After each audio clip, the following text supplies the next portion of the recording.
Yes, people, welcome to another edition of the ManDem United podcast on Sarcasm City TV, hosted by myself, Flawless Mr. Take Note. And I'm joined by, I can't even say a special guest no more because you lot see him on this show too often. So I'm going to say special guest co-host. That's why I call him special guest co-host, my young OG, one of the most underrated future star in this thing. I've told him this off air. My Don Harris, what you telling me, my G? You good? Bruv, gang shit. You know how it is, my brother. Listen, the weather's beautiful today, blood. The sun is shining. You get me, blood. I hear that. It's scenes outside in the UK, but Man United, it's not scenes, bro. That's all I'm saying. You get me? It's one of them days. Just enjoy the weather, bro. Don't worry about the club, blood. You get me? Yeah. Enjoy the weather. That's all you can do. I actually worry about the club because we're talking about the club. You get me? Man? Yeah. We gonna get to that. Unfortunately, you know, this thing we call Manchester United Football Club. You know, the club that has us all struggling as Manchester United fan and has all our rivals happy. You know what I'm saying? All our rivals are happy. Ollie is at the wheel, but we're gonna get to that. But first and foremost, you already know what to do, people. Whether you're new, whether you're a regular, I'm just seeing there watching. If you're watching via the Twitter, make sure you retweet the tweet and like the tweet. So important you do that because the Twitter numbers have gone up. I've noticed that. Retweet the tweet, like the tweet, follow myself, follow Harris, follow the Sarcasm City Twitter. All the accounts are tagged in the tweet. And whether you're new or you're a regular, YouTube, you already know what to do. Hit the like button on the video. We was already over, I think it was at like 15 likes before the video started. So salute to you lot. So get the likes up on the video if you haven't already, whether you're new or regular. Harris will be back shortly, people. Don't worry about that. And make sure you subscribe to the channel. It's majorly important that you do that. Majorly important that you do that. Subscribe to the channel, Sarcasm City TV, whether you're watching this live right now or you're watching this back. And when you subscribe, make sure you hit the notification bell because we go live every single day. There is an upcoming live stream section there, so you can see all the upcoming lives. We got so many shows. You know what I'm saying? Live and direct, bro. Live and direct every day that ends in Y. We are live. So make sure you hit the subscribe button. And if you're new here and you haven't seen the ManDem United podcast before, what it is, it's just myself and Harris. Normally JV's here. Salute to my Don JV. Hopefully it'll Shout be back out JV, the OG, blood. Yeah, man. Realist than that. Don't worry, JV's calm. Everything's calm. There's been no fallout. He's not been left off by the bougie. None of that. I'm just letting you all know. Yeah, me, these man wanted some liquid drama today. Yeah. I'm just letting people know. I know what people, because when JV's missed shows in the past, people have been like, yo, what's going on with JV? Is he good? Have you man fell out? JV's absolutely calm. There's been no issues. I literally spoke to him yesterday. Hopefully he'll be back Thursday. But yes, the ManDem United podcast, we discuss all things Manchester United. I will get to some of the comments also. And also what I'll say as well, like MB says here, the membership is available also. So the link is underneath this video in the description. If you want to become a member of the channel, get Sarcasm City merch, a guest appearance on the show of your choice, guest appearance on the Q&A, on the Sarcasm City Sports Q&A, your comments will take priority like a super chat. So many great perks. Check it out underneath the video. But like MB here says, get them likes up, share the video on all the socials, join the membership and all that good stuff. Get on that ASAP. I see that punchline. Yeah, get me. I like MB. That's my guy. I fuck with that. Yeah, that's my guy. Big up Zane who's saying man like MB. Let them know. Man like MB says, man like Flawless, aka Kante, you know. Man said 70% of Earth is covered by water and the rest by him. Nobody's matching man from wow, you get me? This guy's got clones, bro. Bro. I swear down every single day, pumping out content, bro. Who do you know that does that for you, bro? Has to be done. That's why you man got to subscribe, bro. Litest chat in the world, bro. You get me? It's one of them ones there, bro. This chat is lit. The community's lit, bro. Join the community, man. Bruv, it's worth it, you people. Come on, blood. You get to see Flawless even more that way, bruv. There we go, innit? Subscribe to the channel. And that being said, talking about it being lit and everything like that, Zane, we obviously have to touch on this at the start of the video. Said it's been a rough 2 days for the football family. Matta's mum passing away, hearing the loss of Claude, and Torreira lost his mum due to COVID, due to a COVID battle. God bless them all. Thoughts and prayers are with them. Yes. Prayers and condolences with all the families. So the family of Juan Mata, the family of Claude, and the family of Torreira also, because we've said this before, some things are bigger than football, and life is definitely, without question, with bigger than football. And so, all right. So, like I said, RIP to all three of them, and condolences and prayers to all their families also. I just want to say RIP to every single one that you just mentioned. My thoughts and condolences go out to their family. It's been a tough time, but you get what I'm trying to say. There's more to football. This is life. At the end of the day, what Flawless is saying, bro.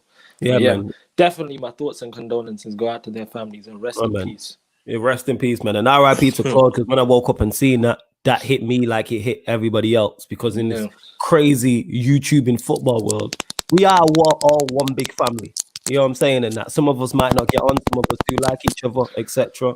But where am I going with this? Like I said, it just hit me hard, man. Like it's devastating news. Like literally on the watch along, me and Aaron was doing one of the international breaks. Well, it's still an international break, but one of the watch alongs on the weekend we were talking about, YouTube and like iconic moments. You know what I'm saying? And Claude's right there in that. It's time to go. It's time to go. That will never be forgotten, bro. Never ever forgotten. That's one of them that's going to live on for a long time in it. Like in 10, 20 years time, people are still going to be using that in regards to managers. So RIP to Claude. I've been on with him with a few shows. Blessed guy, funny as well, which I like. I'll about him a lot in it.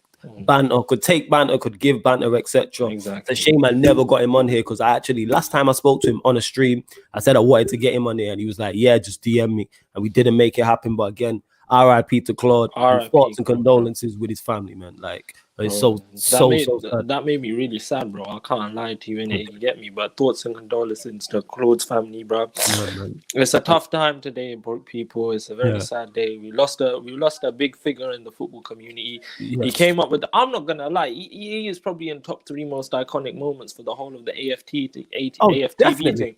Bro, that he has to go, blood, bro. That's something people will be showing their kids, bro. That's all I'm saying now, bro.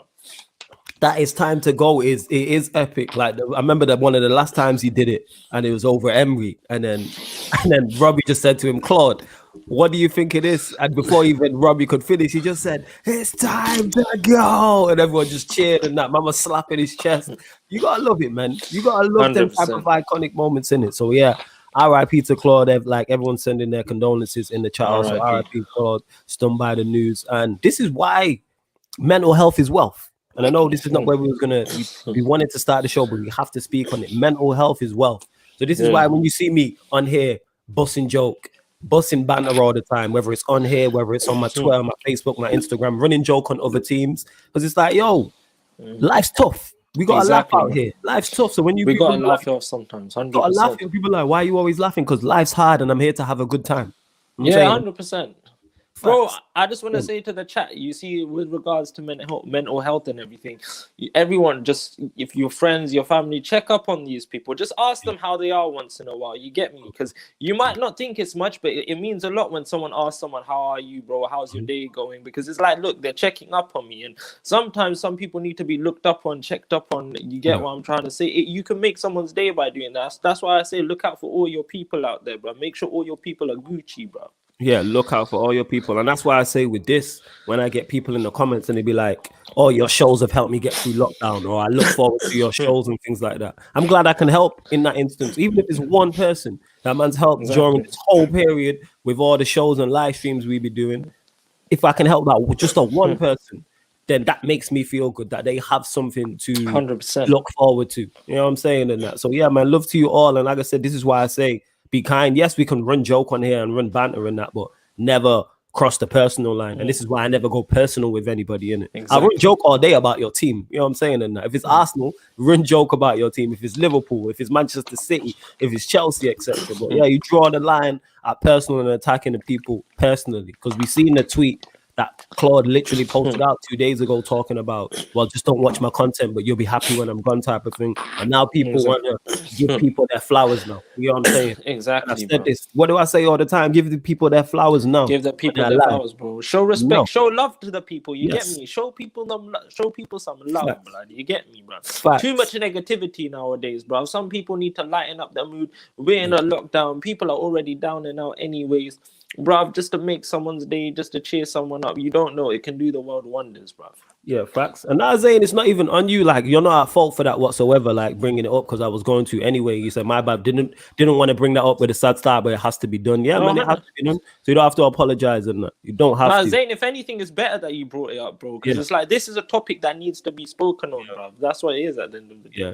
Ryan saying it's time to go is the most iconic for me. Everyone using it. I use it all the time for my players. It is. I use it all the time.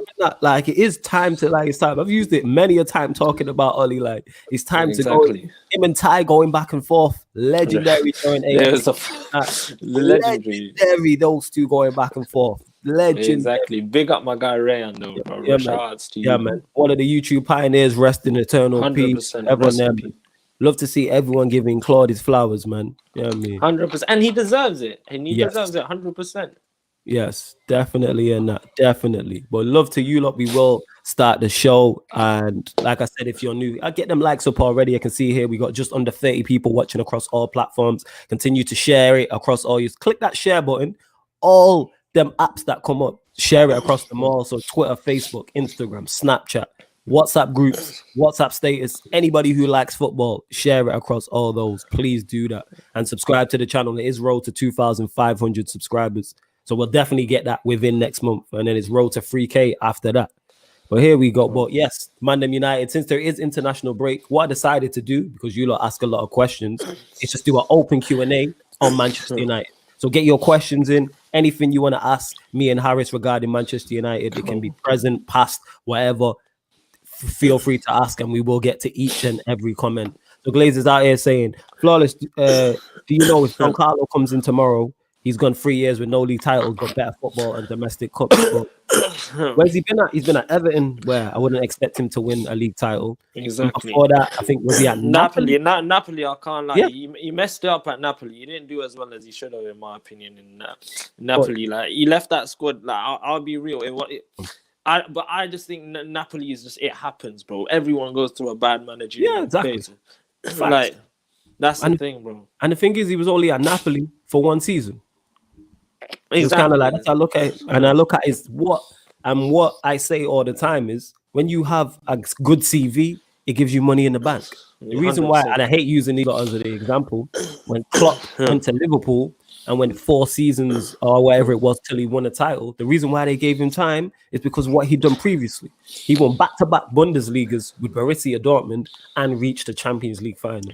Exactly. If he had done that, say for instance with the Borussia Dortmund, you give him time. But there's nothing previously that's made us think he can do bits. There's nothing now that he's doing that makes me think he can do well. So that's what it is. Exactly, brother. And people forget, that even though they won that league with Bayern Munich there, and that Bayern Munich had some ballers that time, bro. It's like, that's the thing that man's like Lahm, Schweinsteiger, bro. I think that Iron and Ribéry, bro. You can't take this for no joke, man thing, bro. It's like, bro, everyone's like, oh, it's a Farmers League. Bayern wins it, bro. The fact that he's won it 2 times, it gives Klopp credit in the bank. Yo, man, won it back to back. That's mad. Exactly, bro. So it's like back to back here. Fair enough. Some people can say, if he won it once, you could use the argument, it's a fluke, but he didn't even fluke it. How are you going to win it 2 times back to back in a row? You get what I'm trying to say? So it's like, bro, that's the thing with Klopp at the end of the day. Yeah, it didn't work out so well in the end, but it happens sometimes, bro. Like, he got them to a Champions League final, bro. Klopp's no joke, man, bro. Like, look what he's done for Liverpool, bro. He's got them a Premier League, got them a Champions League, bro. You know what? I reckon a lot of United fans will bite your hand up for that in 3-4 seasons, bro. Definitely, without question. Big up to Ryan. He says, "Big up my 2 guys, Mr. Take No and Harris." Big up my G Ryan. Zane saying, "Big up my brothers Flawless and Harris." Big up Zane. Every time. Big up to Jeremiah, who says, "Yes, Flawless and Harris, my bros." Big up to Jeremiah. I hope you're blessed. Winter Surfer, I'm going to shout you tonight as well in regards to the pecs, because you're Sarcasm City General. So I'm going to pattern that with you, definitely. And this weekend was just crazy. That's all it was. 100%. I can see everyone giving Claude giving Claude their flowers. Flawless, do you think Don Carlo would win the league if he was bought in for 3 years? For me, absolutely no. Yes, I think he would. Everywhere else he's been, he's won a title within 3 years. So why would he come in here 100%. And not do it, including this country? Yeah, 100%. People forget he won a double, I think, either in his first or second season with Chelsea. I think he won a double. Yeah, no, exactly, 100%. Now, but Flawless, you need to look at it like this, bro. He got in Allen and Decore for, I think, a combined total of 50 million, for the double pivot. So it's like, bro, 50 million. And it's like, bro, when you look at that amount he spent, put it this way, we spent 50 million on Fred. So do you get what I'm trying to say? So it's like, bro, the recruitment Don Carlo is doing, it's not bro, it's not. But bro, he's getting in good players. Do you get what I'm trying to say? The problem with Everton is they do have a lack of squad depth. But one thing I'll say now, Alan and Decore have been a listen, I Yeah, you forgot got the it. word. Revelation. Yeah, you landed it. Revelation. Yeah, Yeah, yeah, yeah. yeah. To You that landed it. team, and the fact is, yeah. Then they got James Rodriguez on a free. Like, okay, yeah, they're paying a lot of wages, but bro, even he's doing bits with that team, bro. Like, he's literally, yeah, he's improved on not Don Carlos, Calvert-Lewin's game as well, bro. So it's like, fam, you need, like, look at this, 50 million, and then I think you spent what, 20 million on Ben, 20 or 26 million on Ben Godfrey as well. Yeah, so it's like, and if you look at Ben Godfrey this season, for me, he's been a very, very, very good player, bro. He's played in left back. I think he's played centre back here. And he's like 20 or 21. Ben Godfrey's got ceilings to go forward, bro. So it's like, fam, with that money that he spent, yeah, I think he's done a decent job with it. Yeah, he bought Josh King. We haven't seen enough of him yet, but it's like, yeah, bro. At least he bought Josh King, so United don't get linked to him no more. That's the only good thing I'd say about that, bro. I swear down, when we get linked to Josh King, I was like, bro, where is this club going? But fam, Don Carlo, with the money he spent, he's done a good job. We spent 80 million on one centre back, so it's like Don Carlo could bring in some signings. It's people are acting like we're 10 signings away. People are acting like People are acting like Don Carlos inheriting Mourinho's squad. They're acting like he's inheriting Van Gaal's squad. Bro, no, he's inheriting a better squad. At the end of the day, yeah, a lot of players will want to play for Don Carlo, yeah. Ancelotti, who's won 3 Champions League. Like, he's got credit in the bank, bro. So it's like people are like, oh, he won't win a league, this. And yes, he will, bro. Do you get what I'm trying to say? Don Carlo, bro, he made that Davies look decent for Everton, bro. So it's like, bro, what's to say you won't make McTominay look like a decent player? You get what I'm trying to say, bro? This is my point. This is my point. And this is the thing. And at the end of the day, for me, yeah, people are sleeping, yeah, on Carlo Ancelotti. Not sleeping, like, but it's like, for me, the fact that he's got more Champions League than every single manager, yeah, in the Premier League tells you a statement, bro. But it's like, even what he's building at Everton. That's a bar. Keep going. He's got more than a Ferguson, bro. Do you get what I'm trying to say? He's got 3, bro. It's like no, I know, bro. I've been saying with Ancelotti, and you see Real Madrid, yeah, that 2013-14 season, he won them that, and the last time I think they won it, was 2002-3, 2001-2. So, bro, they hadn't won a CL for 10 years, yeah. More than 10 years, and Ancelotti was the first one to win that, bro. You're not a shit manager, bro, if you're winning Champions Leagues out here, bro. Like, he's done his thing for me, Ancelotti, bro. Ancelotti, cold. You know what I'm saying? One of the best, and still do. Even what, like you said, Harris touched on it. Everything he's doing currently at Everton now. And you can see, what you got to understand is because he's been successful in every country he's been, he can go and grab players. Why do you think the only reason James Rodriguez and Allen are at Everton is because of Ancelotti? That's literally 100%. It. That's literally it. You can attract them. Go on. I look at it like this. So you see, for us, yeah, I think our fans, what they get the misconception is we need to go out and buy a Rice who will cost us 80 million and DB will cost. We don't need to always buy these obvious signings, man. But I don't get the hype. Look at it this way, yeah. Arsenal got Guendouzi from the 2nd division from France, yeah. Leicester got the Riyad Mahrez from 2nd division of France, yeah. It's like Leicester even got Ndidi. I think they got him from Genk or something like that, yeah. So it's like, what's to say we can't find the next Ndidi, bro? It's like we don't have to go out and buy these players, bro. Sometimes, yeah, we can generally just make do in these leagues below, bro. Because it's for me, yeah. Instead of wasting a whole transfer budget, because the people like the board don't back Oli, the board are just better off spending 20 million on one DM, bro, and fixing one issue, bro. It's better than buying no player for me, bro. Like, that's how I see it. No, I hear you. And this is why Harris is here. Smart with his take there. Like I said, Ancelotti, I'll put it this way. Ancelotti, I'm a 90s baby. Ancelotti's been managing and being successful as long as I've been around. Exactly. Yeah, me. Harris's entire life, Ancelotti's been at the top apart from going to Everton and that. And he chose. It's not like he did a Mourinho and like fell off and had to go to a Spurs or had to go to an Everton. He chose to go there. He could have sat and waited for it waited for a Juventus or AC Milan. Devil's advocate, bro. These man paid in peas, and their money talks at the end of the day. Yeah, but what I'm saying is he didn't have to go and build a project there. He didn't have to go to Everton. Not in the slightest. Can you not hear me? Yeah, no, I can hear you. I just thought there was a knock on the door, bro. Oh, see, because when you clicking it, man can hear it in the headphones. That's all. No stress. But yeah, Harris' question for you. He says, I've already asked Flawless this, so I'll ask you, who are your favorite players that have won the United shirt under Fergie? Top 5. No order, because I know it's tough. But give us your top 5 and then bro, a couple honorable mentions. I can give you number 1 in it. You man, it's not hard to guess, yeah. Man like Ronaldo, blood. You see Ronaldo for me, bro. Like when you're growing up, like in the 2000s and that, yeah, early 2000s, you're seeing Ronaldo play on that wing week in, week out. Bruv, it was just scenes, bruv. He was fucking up the scene every single time, bruv. Like, for me, he was doing a Mazzolini, bruv, yeah? And it's just like, I'm so thankful United had a player like that, bruv. Because it's like, man was supporting United, but it made me love United even more, bruv. And my second favorite player would have to be... Obviously, you got to give it to Wayne Rooney, bro. Man was doing his thing, bro. Wayne Rooney, obviously, the end of his career, bro, it didn't work out how it was planned, you get me? But it's one of them ones there.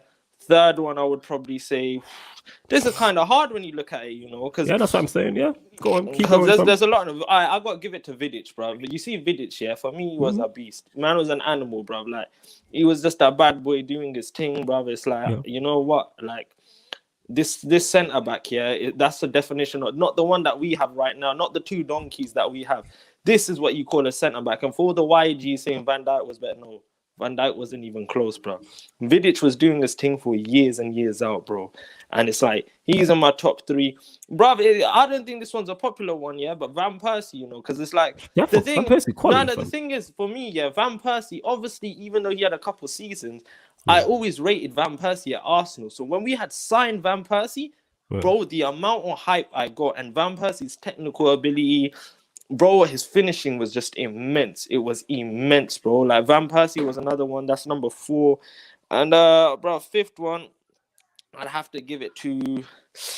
Man, you know what? Yeah, man would give it to Van der Sar, bro. Like, I rated Van der Sar and everything, bro. People are gonna be like, "Why didn't you rate Scholes or Giggs as much?" Bro, the thing for me is when I was watching United, yeah, like 2008-9, I don't remember Scholes in their prime like that. So that's the thing. And even with Giggs was playing as a central midfielder when I was growing up. So it's like he wasn't even playing on the left no more like that. Yeah, I think in 2008 and that 2008 and 9 he might have been playing in the 4-4-2 when Ferguson used to play at times. But it's like, for me, them five are the ones, bruv. And okay. Any honorable mentions? Probably Nani, bruv. Nani was the guy, bruv. Why was the Nani the guy? You see Nani, yeah, I just liked watching him play in it. You know, for me, Nani was just doing his thing, bruv. And it's like, bruv, he had his injuries here and there, yeah, but man had his moments, bruv. He could score. You know, when Nani flawless, he would always score a banger for me, bruv. I don't know, bro. Man would score a banger. People talk about Rashford, yeah, and not many people gonna like this opinion, bro. For me, yeah, ability-wise and bro, like his whole like as a player, yeah, I think Nani is better than Rashford, bruv. I'll tell you that now, bruv. Like, I think like people talk about Rashford, but it's like for me, Nani was way better than Rashford, bruv. It's just he had a lot of injuries. And he did have some minor inconsistency, but Nani was inconsistent. Yeah. Nah, I hear what you're saying, fam. But you could say the same for Rashford right now as well. So it's like, bro. Any more honorable mentions? Bruv, you know what? People aren't going to like this one, innit? Go on. But Tevez, bruv. Tevez, for me, I just loved him, bruv, as a kid. Nothing wrong with that. And that old front 3, bruv, they were doing their thing, bruv. And Tevez, for me, He was the guy, but you know when he went to City, that broke my heart as a youth, bro. That broke my heart as like I was like, raw fam, how's man enjoying the art block, bro? He went and done them like, bro, he went and joined the art block, and I was like, he did go join the box. He did. You know what the worst thing is? That prick won the Premier League as well, bro. So I was like, raw fam, because you know when you're a kid and he signs, you're like, City ain't winning the league anyways, bro. And then he goes and wins the league, bro. So I'm like, wow, I'm going for this. But yeah, bro, that's like, bro, there's probably more. It's just like Ferdinand, you get me, the obvious ones here and there, but yeah, I've got a lot of players I rated back in the days. So. I hear that, fair enough. Yo, big up the Virgil van Kabak Defense League and that. Ryan, they're saying you join us in it. Virgil van Kabak and that, the best centre back at Liverpool. You know what I'm saying? Come on, bro. Turkey done their thing though. They smacked up Netherlands, you know, like they're looking good, bro. I told you about that Chanaloglu guy, bro. He's done his thing that day for me. Yeah, it's mad. Grinning Goal says the recruitment is down to the DOF, not the manager. Yeah, but the manager has an influence on it. 100%. And let me say the manager has an influence on it. Like you telling me, all right, let me put it this way. I agree with you. The recruitment is down to the DOF. If Ancelotti does not go to Everton, they don't sign Hammers and they don't sign Allen. That's his influence. A man, 100%. yo, Don Carlo walks in the room, you're signing. Yeah, they're not. If Ancelotti ain't there, I don't see Alan, who's playing for Napoli, come to Everton, bro. Because what to play for Big Sam? Yeah, or exactly. Moyes. Yeah, bro. If playing for the thing is, yeah, one thing for Napoli, at least again, they get Europa League football, Champions League here and there. When you go to Everton, there's no guarantee of that. Yeah, Decore, fair enough, I can see because he got relegated. Yeah, but James Rodriguez, bro, James Rodriguez is like him. And to get him to come to Everton, bro, they done their thing. And that's what happens when you have a top quality manager, bro. Put it this way. Sterling joined City because I think he knew Pep was coming the next season, bro. So he's like, it's like top managers will attract the top players at the end of the day. Another thing is people say, oh, yeah, the man, bro, look at this. When Klopp came in, all his signings were hits, bro. Like literally, pretty much so. It's only Cater. That's the only one I can think of that. You know when you look at it though, yeah, because I remember like before Klopp, Liverpool were kind of signing dead signings. You know, the money that they got from the Sterling and Suarez money, I don't think they spent it efficiently. You know, like that, bro. Hey. Apart from Coutinho, yeah, they had Coutinho was a hidden gem. Firmino was, I think Firmino done his thing. Coutinho was there, but it's like, bro, a lot of that starting 11 they got rid of, bro. The only ones that. Who's the only player left from that era, bro? Like Firmino and in that. Now Firmino's Klopp. Brendan Rodgers got Firmino, I think. Oh, was it Brendan Rodgers? Okay. All right, I stand corrected them. I thought it was Rodgers. I think Rodgers got Firmino, but I don't know if Klopp came in the next season or 2 seasons after. Yeah. He got Firmino and then Henderson, but Henderson has been there for like 3-4 regimes, bro. So it's like, and Klopp got the best out of Henderson at the end of the day. But look, they got Salah, Mane, yeah. Let's be real. I'm gonna be real. When they signed Mane, I didn't expect him. Like, bro, people say Mane's world class now, bro. When they signed him, I was like, nah, fam, he ain't gonna be that good, bro. Because he was playing for Southampton, bro. And it's like even Salah, bro, man didn't expect that from it, like him as well, bro. It's like Van Dijk came in, revolutionized the whole thing, blood. Like they done that. Robertson, these man got Robertson, and he's looking like a top left back now. It's like, bro, Wijnaldum as well, bro. Wijnaldum look decent as well, bro. But that's the thing, system. Bro. Mm-hmm. Yeah, you are spot on. Ryan here saying you guys should get Graham Potter as manager. I hope you don't know because he could take you to the top. You gotta chill with that. Ryan, I can't even lie. Yeah, you're running this Graham Potter wheel too much, bro. I can't lie. you know what? For me though, yeah, I would only take Graham Potter in like 3-4 years just to see where he goes with. So, for example, say if he goes to, like, I don't know, a Newcastle, does his thing there, and then moves up to a Spurs or not Arsenal, because I don't think Arsenal managers would go to United like that. But it's like goes to a Spurs, elevate. If he has some like credit in the CV throughout his career, 100%. Because bro, Potter plays sexy football at the end of the day. I can't lie to you, bro. He's got man like Trossard and what's his name, Morpay. Bro, they're sourcing it out, bro. And then you got man like Basuma doing their thing, bro, 100%. But it's like, nah, fam. Like, Graham Potter, 5-6 years, then we can just get talking. But right now, it was way too early, bro. Yeah, I hear that. Where we at? Taekwon here, who's also a member, says, don't sleep on the Don. Trust me, you would have at least got the side challenging for the title. I hear that. Kind of devil. I agree with this. He's saying we have one of the top 3 squads in the league. Ollie Tax makes it look bad. Yes. No, 100%. Ollie Tax is hefty. You know what is flawless? It's like for me with Ancelotti, I think we would have won at least one of the 4 semi-finals we bottled, bro. I'll tell you that now. We would have won at least one trophy. I think, for me, if we have Ancelotti, I think we win that Europa League, bro. I genuinely think we'll win that Europa League final, The way we went out to Chelsea, bro, I think we'll win it because I think Ancelotti, he definitely rotates his squad a lot better than Oli. Bro, flawless, bro, I need to send you this now, bro. There's this graph, It's called United Arena, the Twitter account. You man, check it out. I know what you're talking about. And it showed the amount of times like certain players played in positions and all of that, Bro, I think it's Bruno plays there like 91% of the time. Wan-Bissaka 91%. Bro, Donny's had like 1% rotation in one part of the midfield, 1%.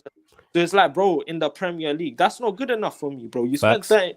Like 1%, blood. Like, no, man, I'm not having any of that. And the other side, I forgot. I think it was 1% as well, bro. Because for me, he can play in the double pivot, bro. Because he done it against Watford alongside McTominay, bro. It's like, if we're not gonna play a double pivot, play a diamond, bro. But it's just like sometimes you might have to switch up your formation because you don't want to end up burning players out, bro. And that's what was happening towards the end, like of the week, I think, with Leicester and everything. Because it was Fred McTominay every fixture, bro. I hear what you're saying, but even with the Leicester one, the reason why I don't have that as a part of we were tired, he changed like five out of the outfield players.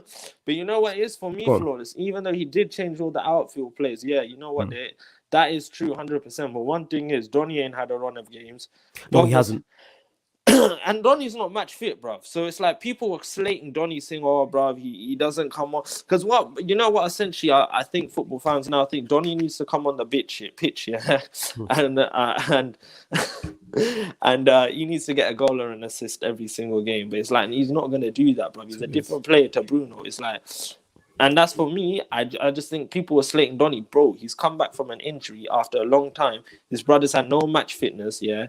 And you man are expecting him to do the Mazzolini, bro, and get a hat trick. But they were doing that one criticism where there was this one counter attack and he passed it sideways. I understand that, but then, bro, the first goal, he was the reason because of his intelligence, bro. Yep. He didn't take a touch. He let Greenwood shoot it from there, and that for me, that's pro. Pogba, Donny, bro, brilliant. Bro. IQ, exactly, fam. Like that's the thing. Link up, Fad Hill saying here, before Ancelotti won it for Real haven't won it since Zidane's volley against Leverkusen. Exactly. Kind of devil, this is spot on. He said, our fan base act like we need the best team in football history to beat relegation teams at home. Yes. 100%. Even with, I don't care if you don't rate McTominay and Fred, you should be able to beat Sheffield United at home with those two as in the midfield. I'm sorry. When you look at it this way, you see West Brom, yeah, like when the Arsenal went and smacked them up 4-1. It's like, bro, these men had El Neni and Xhaka, bro, and they still do the thing, bro. Like, it's like, fam, like we should at least be pulling something out of the bag for me, bro. It's like Fred and McTominay, yeah, even though they are donkeys at times, yeah. We should not do a 0-0 to Crystal Palace, bro. Like the amount of chances we created in that game was ridiculous. Yeah, we should not do a 1-1 to West Brom and not be able to break them down, bro. Like that. And the worst thing is they generally could have beat us that game. That's the worst thing, bro. Like if it wasn't for De Gea, we would have lost that game for me, bro. And it's like the fact is, the thing is, we get lucky here and there, but it's just like for me, it's not a consistent way of playing football. At the end of the day. Big up Daniel here, and I hear exactly what you're saying there. You preaching to the choir. Big up Daniel, who's also a member of the channel. He says, big up everyone on the panel and in the chat. Salute to Daniel. Where we are. Here's a good question from Ryan. He said, did you guys prefer Vidic to Ferdinand? I thought Ferdinand was better, to be honest. What I will say about the two of them is because they're both different. Because they're both different centre backs, I think they're both top of their fields in centre. Yeah, so like in hip hop, you'll have a gangster rapper and then a conscious rapper. So you can have a gangster rapper who's at the top of his game and have a conscious rapper. And then it's a preference of what you like. Ferdinand, we all know, was the ball playing Rolls Royce of a defender. Whereas Vidic was just corners and all of that, bro. Yeah, man. Broken nose. Man. Yeah. That type of thing. So it depends on what you like, but both world class. Both. 100%. I think it was voted. I think I seen Rio Ferdinand tweeting about it. It was voted the best centre back partnership in Premier League history, and that should tell people something. I'm not mad at it. Not mad at it.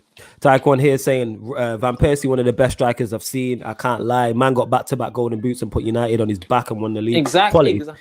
Only thing I'm annoyed about is we didn't get to see him over a longer period of time at the club under Fergie. But yes, one of my favorite strikers. 100%. One of my favorite Manchester United strikers. Bro, you see for me, yeah, people are gonna think I'm capping on this one, yeah. But I'm not talking about their whole career, bro, because someone's career is different to their prime and their peak of their powers.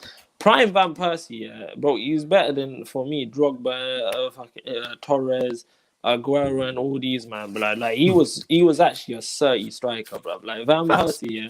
Bro, the things my man could do, yeah, bro. Like he done his thing. It's a shame, like he never won as much Premier Leagues, but bro, he won us that Premier League at the end of the day. Definitely. Like that's the thing. And he came back, he was firing. Bro, it's like he is an underrated striker, but for me, that's only because Flawless. He was at Man United for, let's be real, like what, 3-4 seasons, yeah. And then he had one season under Ferguson. The rest of them were like regimes, which like the manager, like Moyes went and Van Gaal didn't really rate Van Persie like that because he froze him out of the squad. I remember seeing an interview, and then what's his face? And then Arsenal, he went and left to go United, bruv. So it's like, bro, he's not the thing with players like what's his face, Drogba. They've remained at their club for a long time.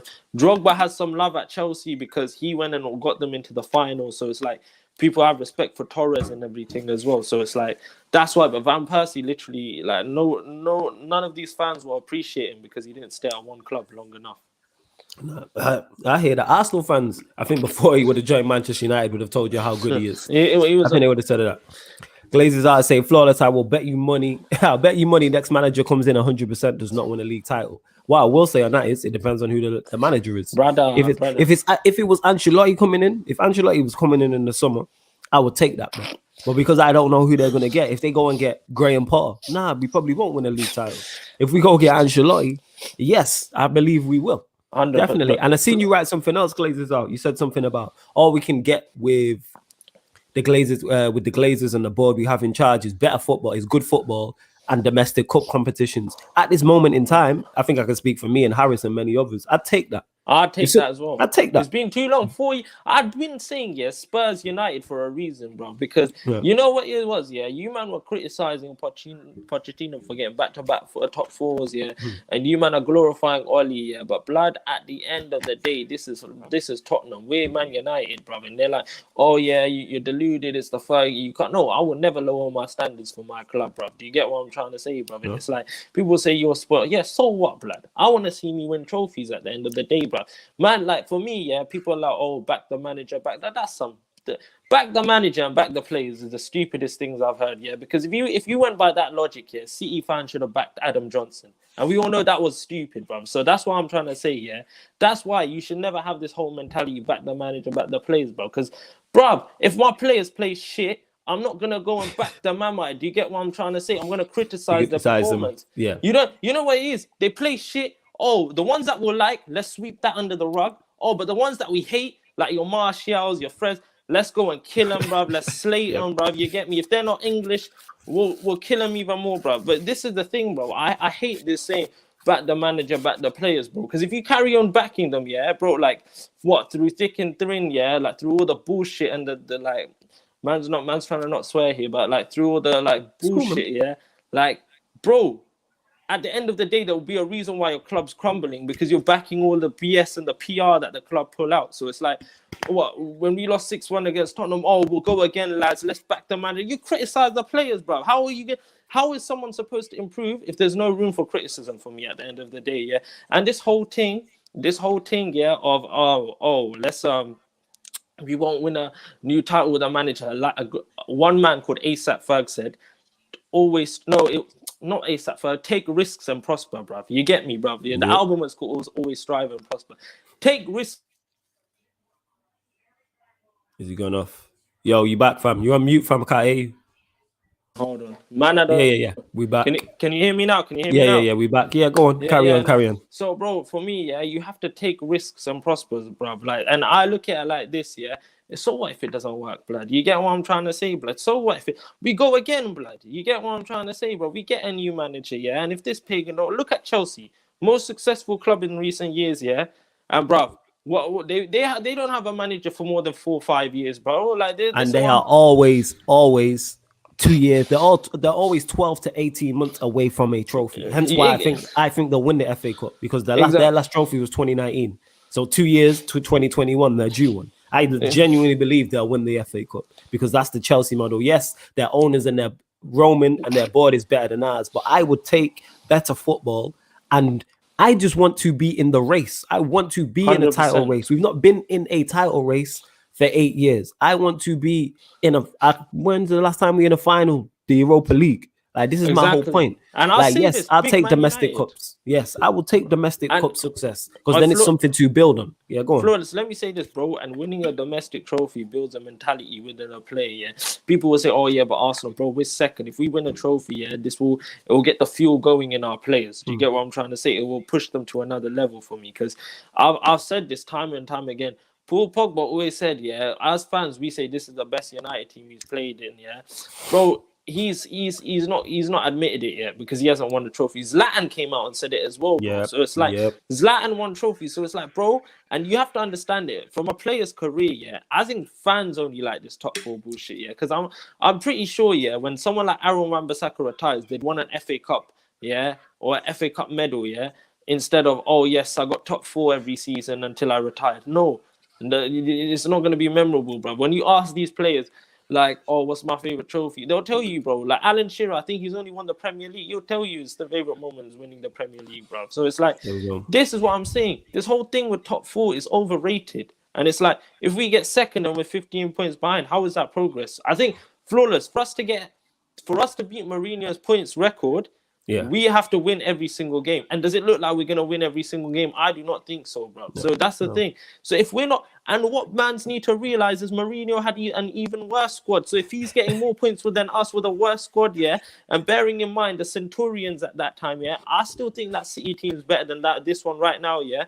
Bro, what are you trying to tell me at the end of the day? Because listen, if a worse Man United squad is getting more points, it should be concerning. Yeah, we got third, but we also finished on the same amount of points, bro.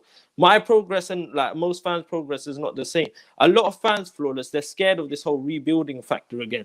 Sometimes you got to take these risks because if you don't, yeah, and you just stay steady Eddie the whole time, you're going to go nowhere and you're just going to get too complacent, bro. That's what it is. Yeah, facts. Ryan here saying this Allen guy for Everton is getting too much hype. You just hating because you're a Liverpool fan, that's all. You know what I'm saying? Exactly, bro. Allen's cold. Put some respect on my guy, blood. You get me, blood. Yeah, he's cold. There we go. Just gonna keep going up. Darren says would have won 3 under Carlo, brilliant manager. Is that league titles? I'm not sure if you're talking about league titles or not.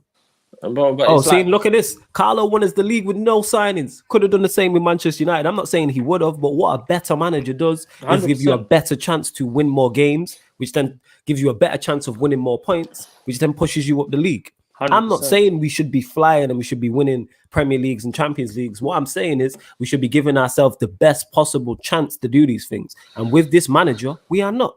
Simple as that. No one can't tell me that because even I've gone as far as to say if United had perfect owners, the perfect board, Ollie's still not the man. I don't think he's good enough. I think you could give him 22. I think you could give him Manchester City squad, and I don't think he wins the league. Exactly, man. Exactly. Because I don't think he could manage not having a striker or having Gabby Jesus as his sole striker and not having a left back. Bro, you know what it is, and you've got to look at it. Yeah, it's like, bro, that Sheffield. Oh, you gone again, fam? Gone again? You on mute? Yeah, cool. I'll keep going. Yeah, we go. We back. I'll put my phone on do not disturb, so don't worry. Yeah, no stress, fam. No, so for me, okay. Now I look at it like this, yeah. So with Carlo Ancelotti, yeah, people just think, yeah, man's just gonna get second. Bro, I look at games like Sheffield United, yeah. We were second. If we beat them, we would have gone ahead of City. We went and lost to Sheffield United, bro. Like, when is this? And then, yeah. We went 3 games without scoring. 3 blood clot games without scoring, bro. Like, how is that, bro? Man United doing 3-0-0s, bro. Make it make sense.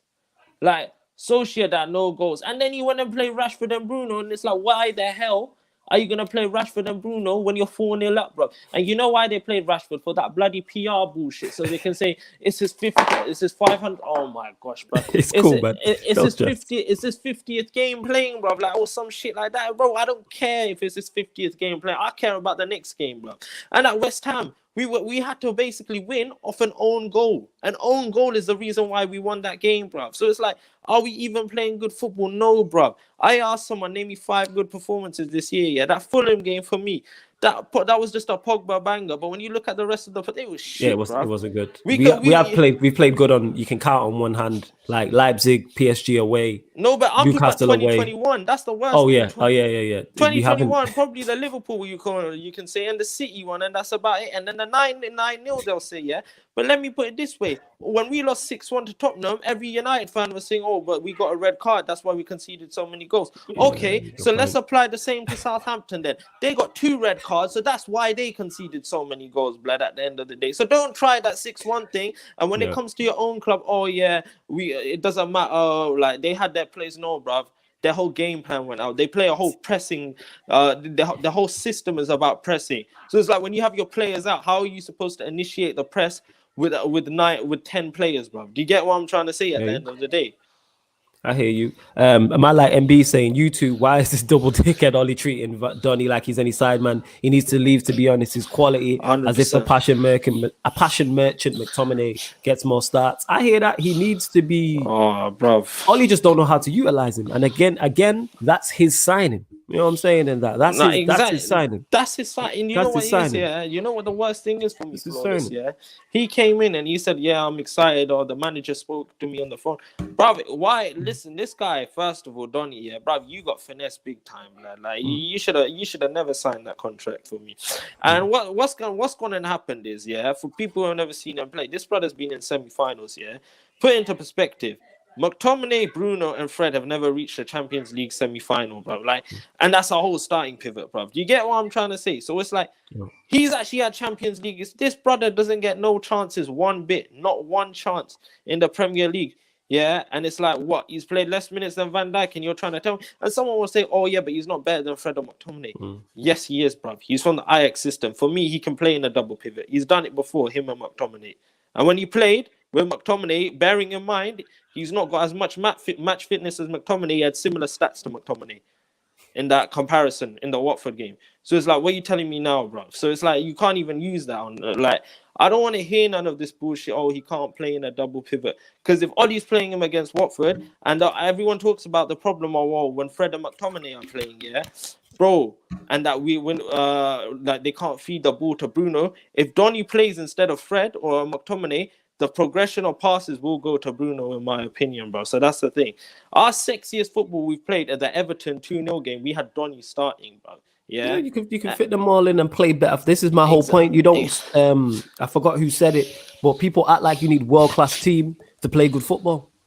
Yeah, 100%. I've seen Norwich, who got relegated last season, play good football. Was it effective? No, because they got relegated. But you don't need wavy ballers to play good football. No, Brendan Rodgers at Swansea played good football. They didn't have world-class ballers. You don't need that. Like this. It's a myth that has been made by Ollie Innes that you need top quality ballers to play good football. No, you don't. Because look at the teams I'm just named.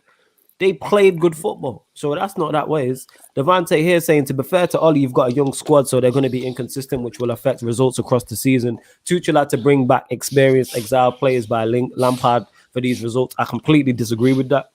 Simply because if we have a young squad, that's on Ollie.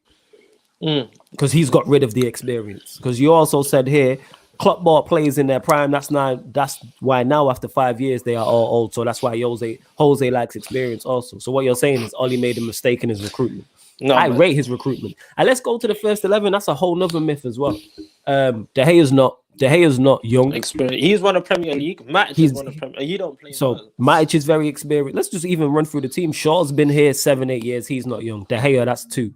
Maguire is mid-20s. He's your supposed experienced centre back, yeah. But he's mid-20s. Lindelof is mid-20s. Bailly is mid-20s. Matic, like you said, Premier League winner, FA Cup winner, very experienced. No, I don't know if he won the Europa League. Fred is what? Mid-20s also. Bruno, mid-20s. McTominay is like 24. McTominay is like 23. McTominay, mid-20s. Rashford going to his mid-20s. Martial going to his mid-20s. Where is this young squad thing? Lack of experience can add, but it's not a young squad. It's a young-ish squad, but don't act like that's why we're getting, to be fair to Ollie in that. Because Devante, you wouldn't have him at Chelsea, so I'm not hearing that. Yeah, exactly, brother. All these people always try to defend him. I'm not having it because you wouldn't have him at your team. Bro, rival fans are probably celebrating that he's getting a new contract. In my opinion. They was. Facts. 1,000,000% in that. Facts. So I don't want to hear this. RB says, as soon as Tuchel comes, you see how Chelsea start playing. Imagine how our squad would be if we had a better coach. Big facts. Exactly. Big facts. That's what it is. You know what is flawless? I look at why our players. That's my point. Go on, under Abramovich, we haven't gone 2 seasons without a trophy. Exactly, Devontae, bruv. You man, you man are serial winners, blood, yeah. Because, bruv, first of all, keep going from. It's because of your board, 100%. Your board, our board aren't serial winners, But then I'm like, bro, you need to look to the manager to breathe this into them. Because, bro, Mourinho went and won us 2 trophies, in my opinion. And you see with this whole thing, with this whole young squad, and all of that, bruv.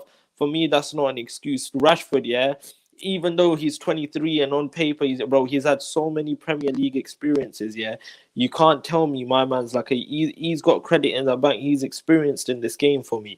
And it's like, bro, his signings, Telles, Van der Beek, and what's his face? Cavani's been playing for so long as well. Telles is 27. He's played in different leagues, Inter Milan. He's played in the Brazilian league. I think he might have played in Shakhtar or something. Don't quote me on that one. I might be wrong, But it's like, bro, no, he played in Porto as well. So it's like he's played in so many different leagues. He has that experience. When you look at someone like Donny van der Beek, he's been in the Ajax system his whole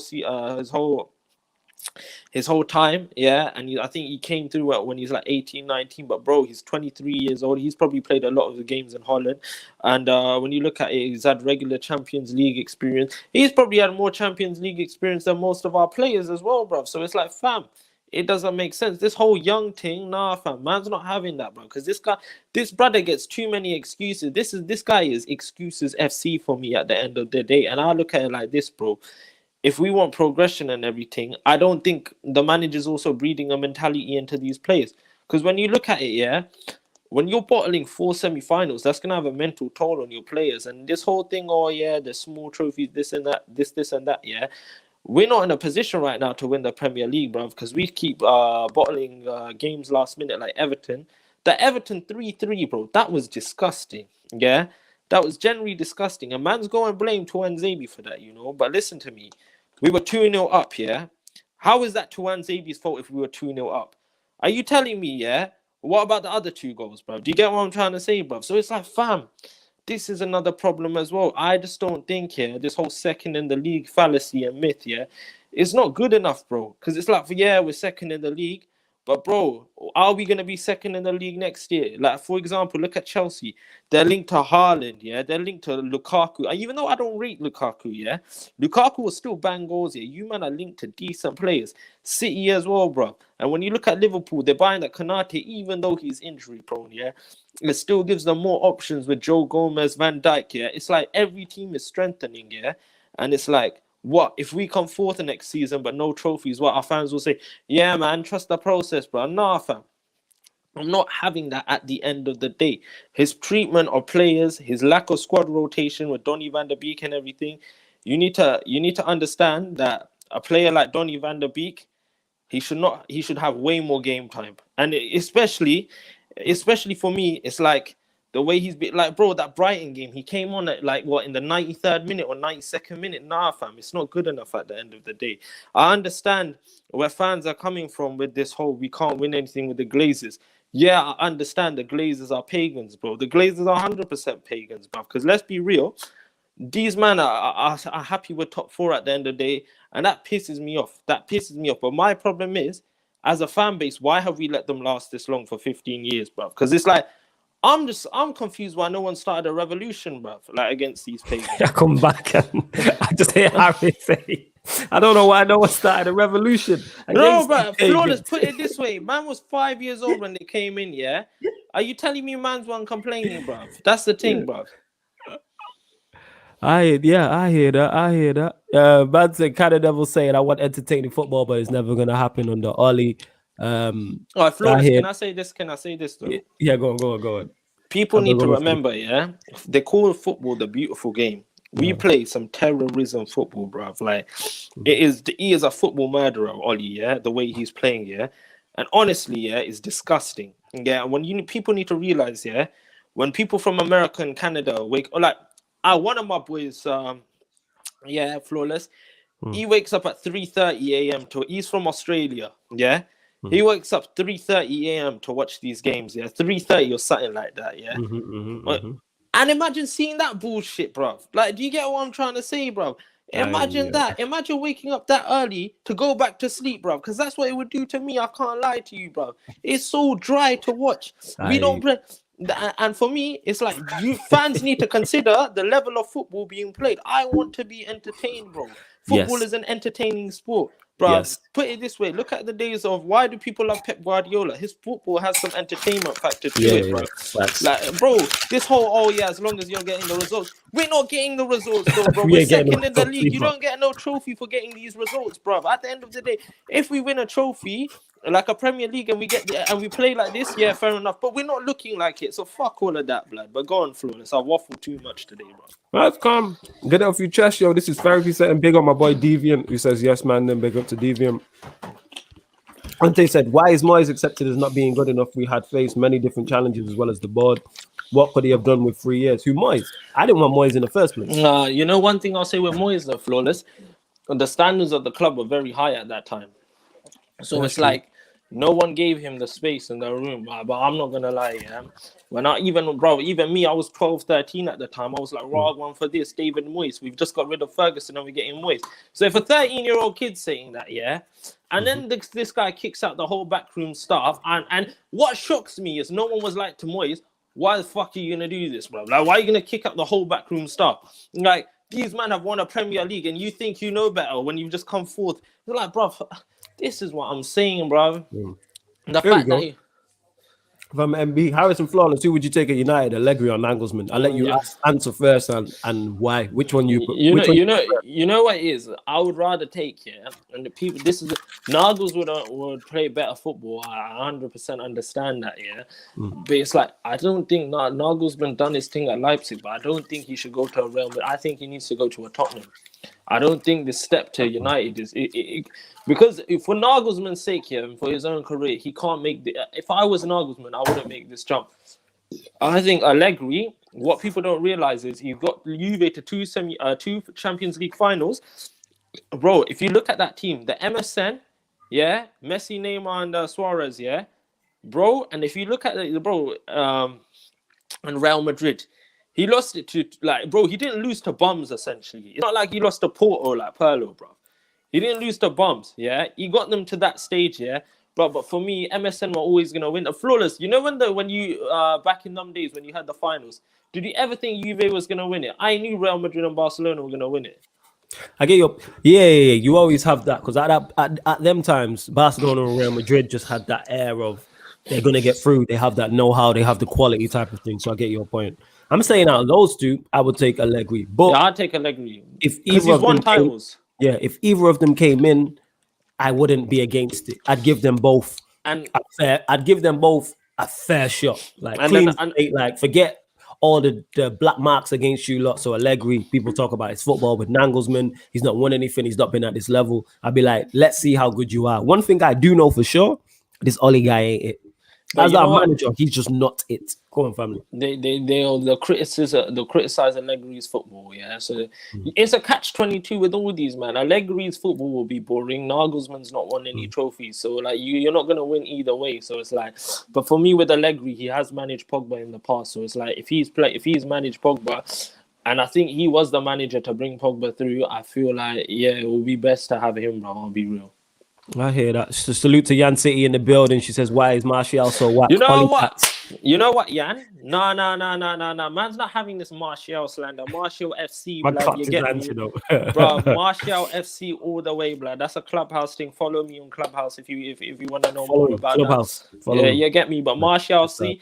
Flawless. The funny thing is, Yan is part of Martial FC, so I don't know because she Martial FC, man. That's why. Blood. So it's like FC. Yan City, bro. You know, bro. Martial cold. It's just all over Gabriel Jesus any day. I take Ryan over Gabriel Jesus. Mid-20s is young for a team trying to win the league. So if the team's mid-20s and it's not good enough, that's on the manager. Like I said in it, you wouldn't have him at yours. You wouldn't have him at managing your team. That's all I'm saying. Wasn't one of Mourinho's Chelsea squad like very young as well when they won the team? Excuses, always excuses for this guy, innit? Always excuses for him. All the time and that. You know what I'm saying? Let me see what other. Like I said, you lot get the likes up as well. We are over 50 likes, so let's get that too. Let me double check here. We're at 55 according to mine. It might be more, so let's get that up to 60 likes. Subscribe to the channel also. Whether you're new, if you're new here, hit the subscribe button. If you're a regular, you should already be subscribed. Subscribe to the channel. Sarcasm City TV is rolled to 2,500 subs. You get ManDem United every Tuesday and every Thursday. You get it at 5 p.m. on Tuesdays, and then Thursdays varies. It'll be 4 or 5 p.m.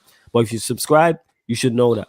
And this is we're just doing a random Q&A on all things Manchester United. So yeah, there we go. Keep going through. Trying to get to any questions and that. Trying to get to any questions. Blood, you see what it is though, yeah? For me, Allegri, that guy, if he comes in, bro, for me, because he's won Scudettos. Big up Bradley. Because Allegri's won Scudettos, like I had trust his Champions League pedigree. Yeah, he's not won a trophy. But listen, bro, like I'm not gonna respond to this. There was no Jose Tax he played. He had a good season under one of the seasons he played. He didn't play as a striker. This is what I keep saying. He's had 3 seasons. He's had 3 seasons. No, he's had 2 seasons and a half as a striker. So when he came in January, he played half a season as a striker. got a great return. Last season had a phenomenal return. So in it's only 2 seasons as a number 9. He's had one good season, one bad season. Exactly. That's why. So yeah, and Oli tax and that matters. But you know, it is what it is. He's quality as a player. No, 100%. Last season shown that. Flawless, you know one thing I always say with a player like Martial, like my heart doesn't want him to leave, but my brain says, bro, these pagans will never love you like in the club. Like you could score 30 goals, but I don't think the fans will appreciate you because they just have an agenda against you. It's like flawless for me, I've always said, yeah, Martial is that player that's just cool to hate on. It's generally just cool to hate on. And that's why I feel like if Martial, for the betterment of his career, needs to go to not a bigger team, like another team because, bro, when you see him play, you see his talent, but it's just like our fans want him a striker who runs around like a donkey. So when we give it to them and they're not scoring, they're going to know the answer, bro. You get me? No, facts. Yeah, Oli Tax is the heftiest around. Big facts. Like I said, with Martial, he's had 2 full seasons, including this one as a striker. One he shelled out and one he didn't. Exactly. Simple as that. The other times he was playing out wide. And his return was still good from even out wide under a defensive manager. But 100%. We move. Edward says, big up Flawless on my other G. RIP to Claude. What went wrong with Pogba United? That's my G. Harris first and foremost. Salute to you, Edward. What went wrong with Pogba? Oli Tax and being played out of position. That's what went wrong. The players around him not being good enough because he's performed highly. One thing I think people underestimate with thing, and my only issue with Pogba is how many injuries he picks up. He's very injury prone. That's one thing I would say. I think before this season, I think in the last 2 seasons, he played like 25 matches over a 2-season period or something like that. That's Premier League only. I think he played 25 matches over 2 seasons. Like that's not even half. That's like 30-40%. For me, I don't think anything went wrong with Pogba. Like his first season was good. His second season was good. That Mourinho season, where I'm not gonna lie, he threw Mourinho on the bus, but so did Hazard. Loads of players have done it, but it's just like the media want to lash out on Pogba because that's their agendas and everything. But for me, I look at Pogba. He's not being bad. That 2018-19 season, he was a top goal scorer and top assister, bro. Like the whole team was inconsistent around him. It's not Pogba's fault if the whole team's inconsistent. Like no one, bro. This is what I'm saying. I think he got team of the year that season as well. So it's like, bro. And I remember, don't you remember back in them times? It was only Pogba and De Gea that used to get in combined 11s. Yeah, exactly. Bro. Yeah, you spot on. That's what it was. And I agree with this. Anyone that doesn't know ball, one poor season, you get what I'm saying? But it is what it is. But it's recency bias. That's what it is with Martial. Recency bias and that. Come on, it is what it is. Fam, we had Chelsea, had our best player ever as a manager, and we sacked him and brought in a proper coach. You man got that one touch wonder. Glazers are a problem, but Oli is dead. Yeah, both. I agree. Somebody said it. The Glazers are the disease, but Oli's one of the symptoms. Exactly. Oli backs them, bro. Oli backs these pagans, bro. He's happy to be there. You know what the funniest thing is? Oli finesses all you lot as well because he's going to get a 3-year contract. You man are going to be happy with it, yeah? Eventually, if he gets sacked, I don't understand. Why are you going to give him a 3-year contract, and if you end up sacking him, you're losing more money, bro. It doesn't make sense. So it's like, Oli finesses the club, bro, and he gets away with it. But it is what it is at the end of the day. Yeah. And people forget this when saying Martial was outstanding. Yeah, he was very good because that's the bad he was finding, and he was playing as a 9. Because I was trying to figure out during that period, is he a 9? Is he a wide player? Because he's good at both. But I believe he is a 9. But this is his first poor season, and that's why you see people on his case. This is the first poor season he's had as a striker. But Flawless, I don't think it's been poor. I just think because he's not got the service, like that's why it's that hasn't helped. That's the thing. Well, he has been poor. But it's like, let me give you an example. When the Southampton 9-0, because they had less players, we were able to provide the ball a lot more to him because we had more space. He bagged 2 goals off the bench. So it's like... Yeah, facts. And this is valid point. He says here, kind of devil, because Martial's apparently lazy and the solution to all our problems is to have a striker that runs around like a headless chicken, even though Cavani does that and it's still not effective. Lets you know it's a service problem. They are chalk and cheese in terms of what they do. I rate them both. I'm a big fan of Martial. I think Cavani's quality as well. But they are chalk and cheese in what they do, and neither of them are effective. That tells you it's a system problem. That tells you that. Exactly. Greenwood up there, who's different to both of them as well. especially more different to Cavani, and he has the same issues. Tells you all you need to know. Exactly. Like, it tells you all you need to know, but people don't want to have that conversation. Because that game Greenwood played up front, he got no service. He played that's the thing. They all suffer. No one's gonna strive in that. Everyone's gonna get criticism. Yeah, Bradley saying there, could Pogba have been more consistent at certain points in time? Yes, I agree with that. He said, is he at fault for United failures solely? Absolutely not. I agree with that. The only player who has been more consistent, who has been consistent for years on end post Fergie is De Gea. That tells you all you need to know, that it's the goalkeeper. Even he's having his issues. Yeah. The past 3 years, even he, you know what I'm saying, is having his issues. Bro, but the media trying to do this Henderson thing, bro. Henderson ain't levels like that for me. I don't rate him like that, bro. Cavani is not effective by minutes per goals. I'm telling you that now. I'm telling you that now. Cavani is not effective by minutes per goal. And that's not a shot, Cavani. Like I said, when you're averaging 4 touches per in the opposition box, no striker's prolific with that. No striker. 100%. Oh, yeah, you lot continue to get your questions in. Oh, yeah. Cavani is not affected because of your team. Come on. Exactly my point. Ultra Parisian agrees with me. That's my point. That is my point. And then when you add in as well, a player's low on confidence and not playing well, like a Martial, it's just a terrible. That's just a terrible mix. You got a striker who's out of form and low on confidence, and he gets no service. But it's the striker's fault. The worst thing is the club are looking for a striker and not a CDM apparently. So that's my biggest concern. Okay, I hear that. Nand here is saying if we spend serious P's on the striker when we have Tony and Mason instead of signing a world-class CDM, it shows exactly what's wrong with this club. Why we're not looking at holding midfielder, I don't know. But Flawless, do you know what it is? I think that's the club's response to the fans, bro, because the fans have put that energy out there. We need a new striker. It's like, bro, first focus on the spine, and then we deal with the striker, because the spine is shit in the first place. Centre back the centre back and the CDM need to be fixed, bro. Because we're scoring goals without a striker, So it's like City are winning the league without a striker. So, bro, what isn't it more important for us to fix that defense and get a CDM who can play progressive passes, to Bruno and Pogba, bro? Do you get what I'm trying to say? Yeah. He says there, but Martial used to be a massive threat outside the box. Also, that's gone, and that's testament to him. 2 things, I agree, because like I've said, his form has dipped this season. He's been poor this season. But a striker being a massive threat outside the box is rare. Yeah, look in the Premier League, how many strikers are a massive threat outside the Harry Kane? That's Harry Kane and who else? Who else in the Premier League is a massive threat outside the box? Aguero, who's top quality, is not a massive threat. Hear the words I'm saying, people. Massive threat outside the box. Aguero's not. Firmino's not. Who else is there? They're not. Giroud or not. None of them. Danny Ings, not. Jamie Vardy, no. It's literally Kane. You know what I'm saying? That's a rare trait, and this is why he's so good. But then when he's off form, people don't want to have that conversation. But it is what it is. MB says, Flawless, do you think Pogba needs the platform he had at Juventus to be at his best more consistently? Yeah, definitely. We've seen it. When Oli came in as interim and was playing him 4-3-3, he was averaging a goal and assist every 90 minutes.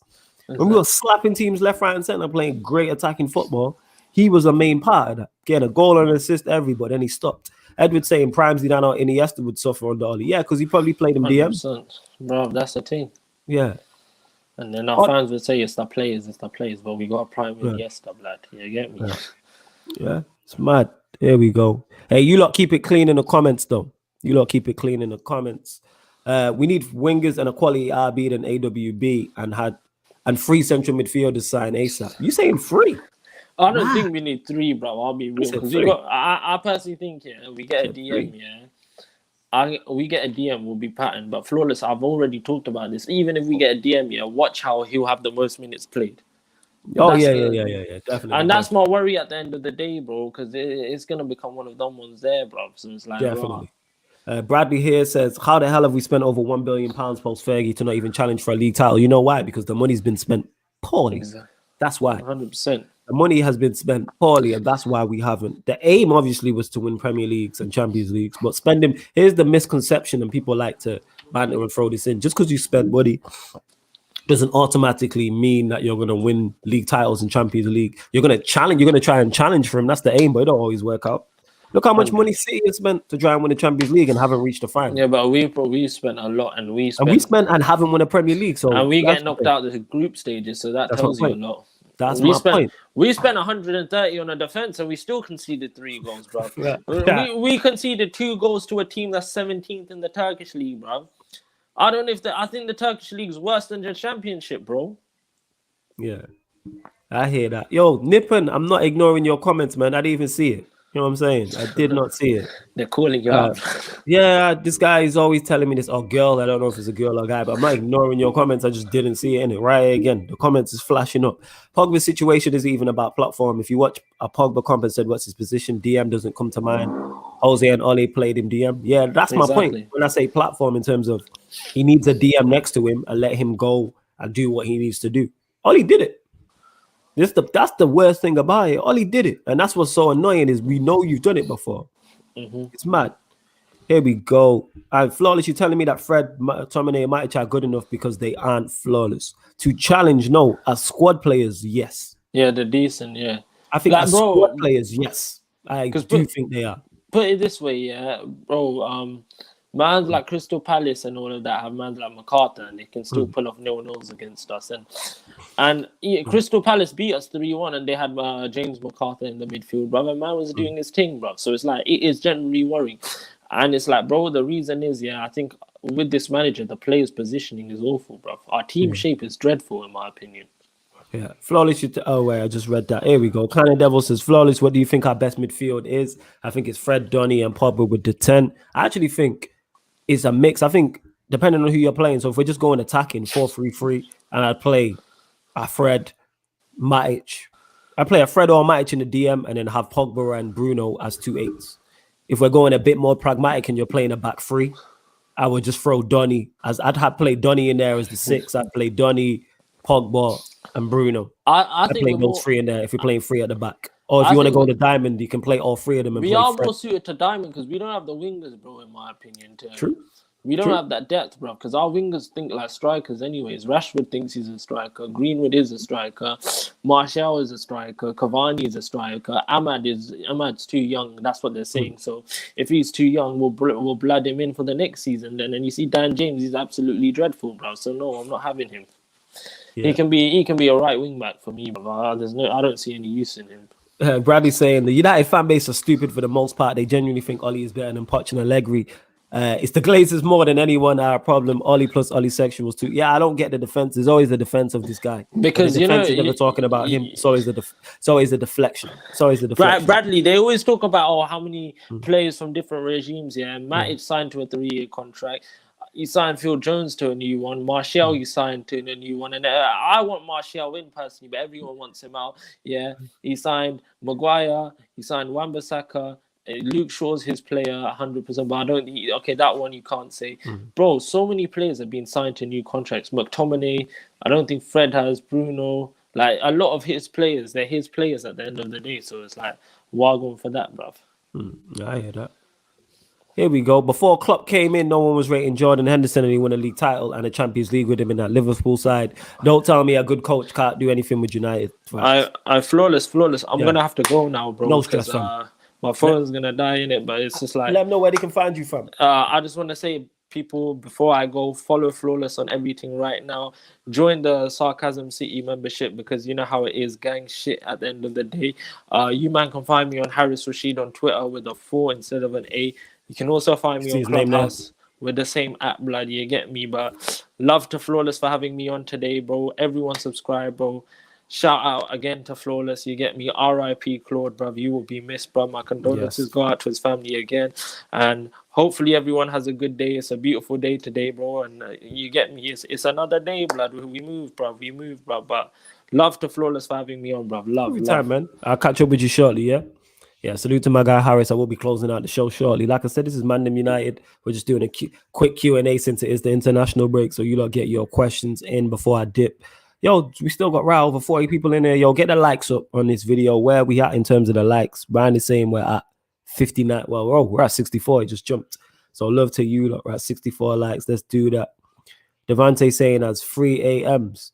What do you mean? Are you talking about the Donny, Pogba, Bruno? No, I'd play the diamond, or you could play one left, one right. Or and one as a 10. Or if you do the back three, you can throw all three of them in there because you got an extra defender. So there's options, is what I'm saying. It's options. And you lot in it just on some wind-up thing. Yeah, you lot just arguing in the group, in the chat. Yeah, man. Big up Harris every time, man. That's my done right there. I told you lot you're going to see him more often on the channel. He is a star. Also, this show and all the other shows are available as audio-only platforms. So you might not want to watch us on YouTube. You know what I'm saying? You might want to listen while you're doing whatever, while you're driving, while you're cooking, while you're doing whatever around your house. So this show and all the other shows are available on podcast platforms. So wherever you listen to podcasts, whether it's a SoundCloud, a Spotify, or iTunes, just type in Sarcasm City and it will pop up all the shows. And we're back tonight as well, 10 p.m. The UFC 260 recap, Beans and Lindrix will be on that.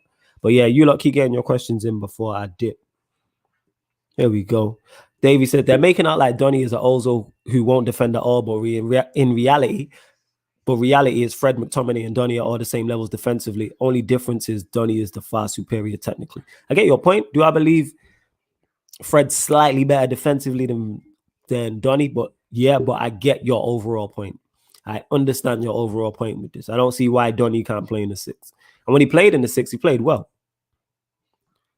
Nan's here saying, I rate your football opinions, mate, but trust me, you wouldn't find a better available manager in the world than Oli. Okay, I completely disagree with that, but all right. All right. It's mad. Donny had better defensive numbers than McTominay. I've seen that still. You lot going back and forth in it. You see, that's your fault in it. You get United fans on your case. This blogger says, question, Flawless, should blame be put towards Fergie as the whole Rock of Gibraltar is the main reason the Glazers were able to take over the club? He has to be held accountable. As much as I love Fergie, he has to be held accountable. But that doesn't mean he didn't make mistakes, even though he's the GOAT. Even the GOATs make mistakes. Whatever GOAT of whatever sport, I've lost. So yeah. Flawless. Brazil have Ronaldinho, R9, and Rivaldo. I know it's international football, but Oli can make it work. I don't believe he can, but I get your point. Flawless, don't you agree that Labiel is better than De Bruyne? I tweeted it yesterday and it sparked a lot of debate. Yeah, I do believe he's better than him as a player, yeah. If you match all of their attributes, Pogba's better than him, yes. The thing that De Bruyne have over him is the injuries. One, because Pogba don't seem to be able to stay fit. And two, he's managed to perform better on the pitch. Because he's under a better system. That's what that is. And that's not no shot at De Bruyne. De Bruyne is quality. But if you put De Bruyne in Manchester United side, you don't get the De Bruyne of Manchester City. You don't get it. Pogba, him playing DM, you don't get that because he don't play DM for Manchester City. So that's not a shot. Same way if you put Pogba in Manchester City side on the Pep, of course you're going to get better performances simply because he's playing under a better manager with better players around him. And that goes for anyone. If you put John Stones in Manchester United's defense, he don't look like the John Stones now. If you take a Van Dijk or Diaz and put him in Manchester United's defense under their system, will they be good? Yes. Will they be better than what we have? Yes. Will they be as outstanding as they are for their respective clubs? Absolutely not. Not a chance. Not a chance. But that's just me.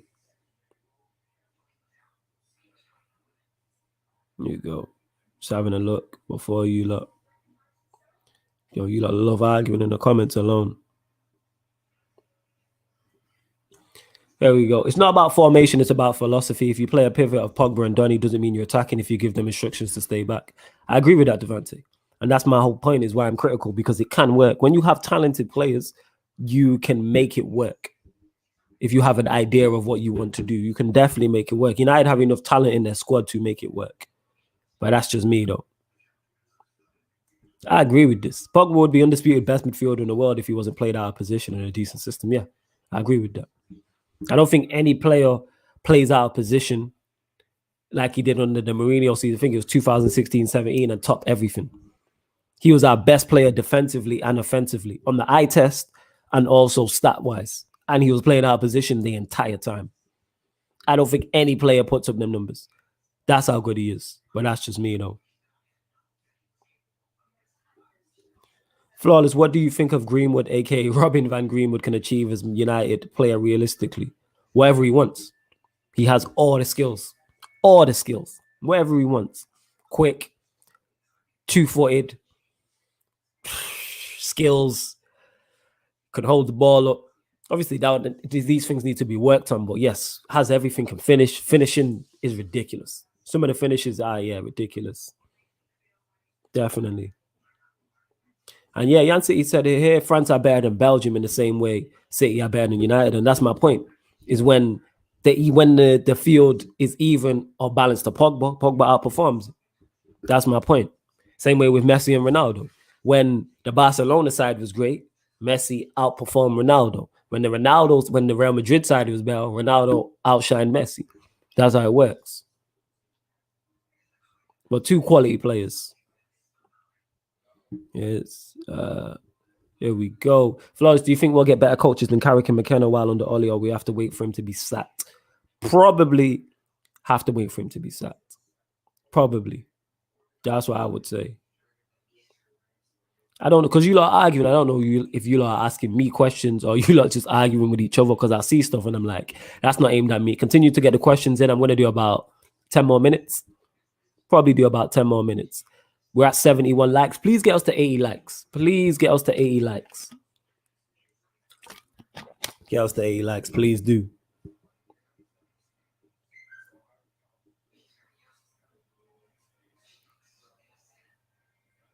Yeah, this is facts.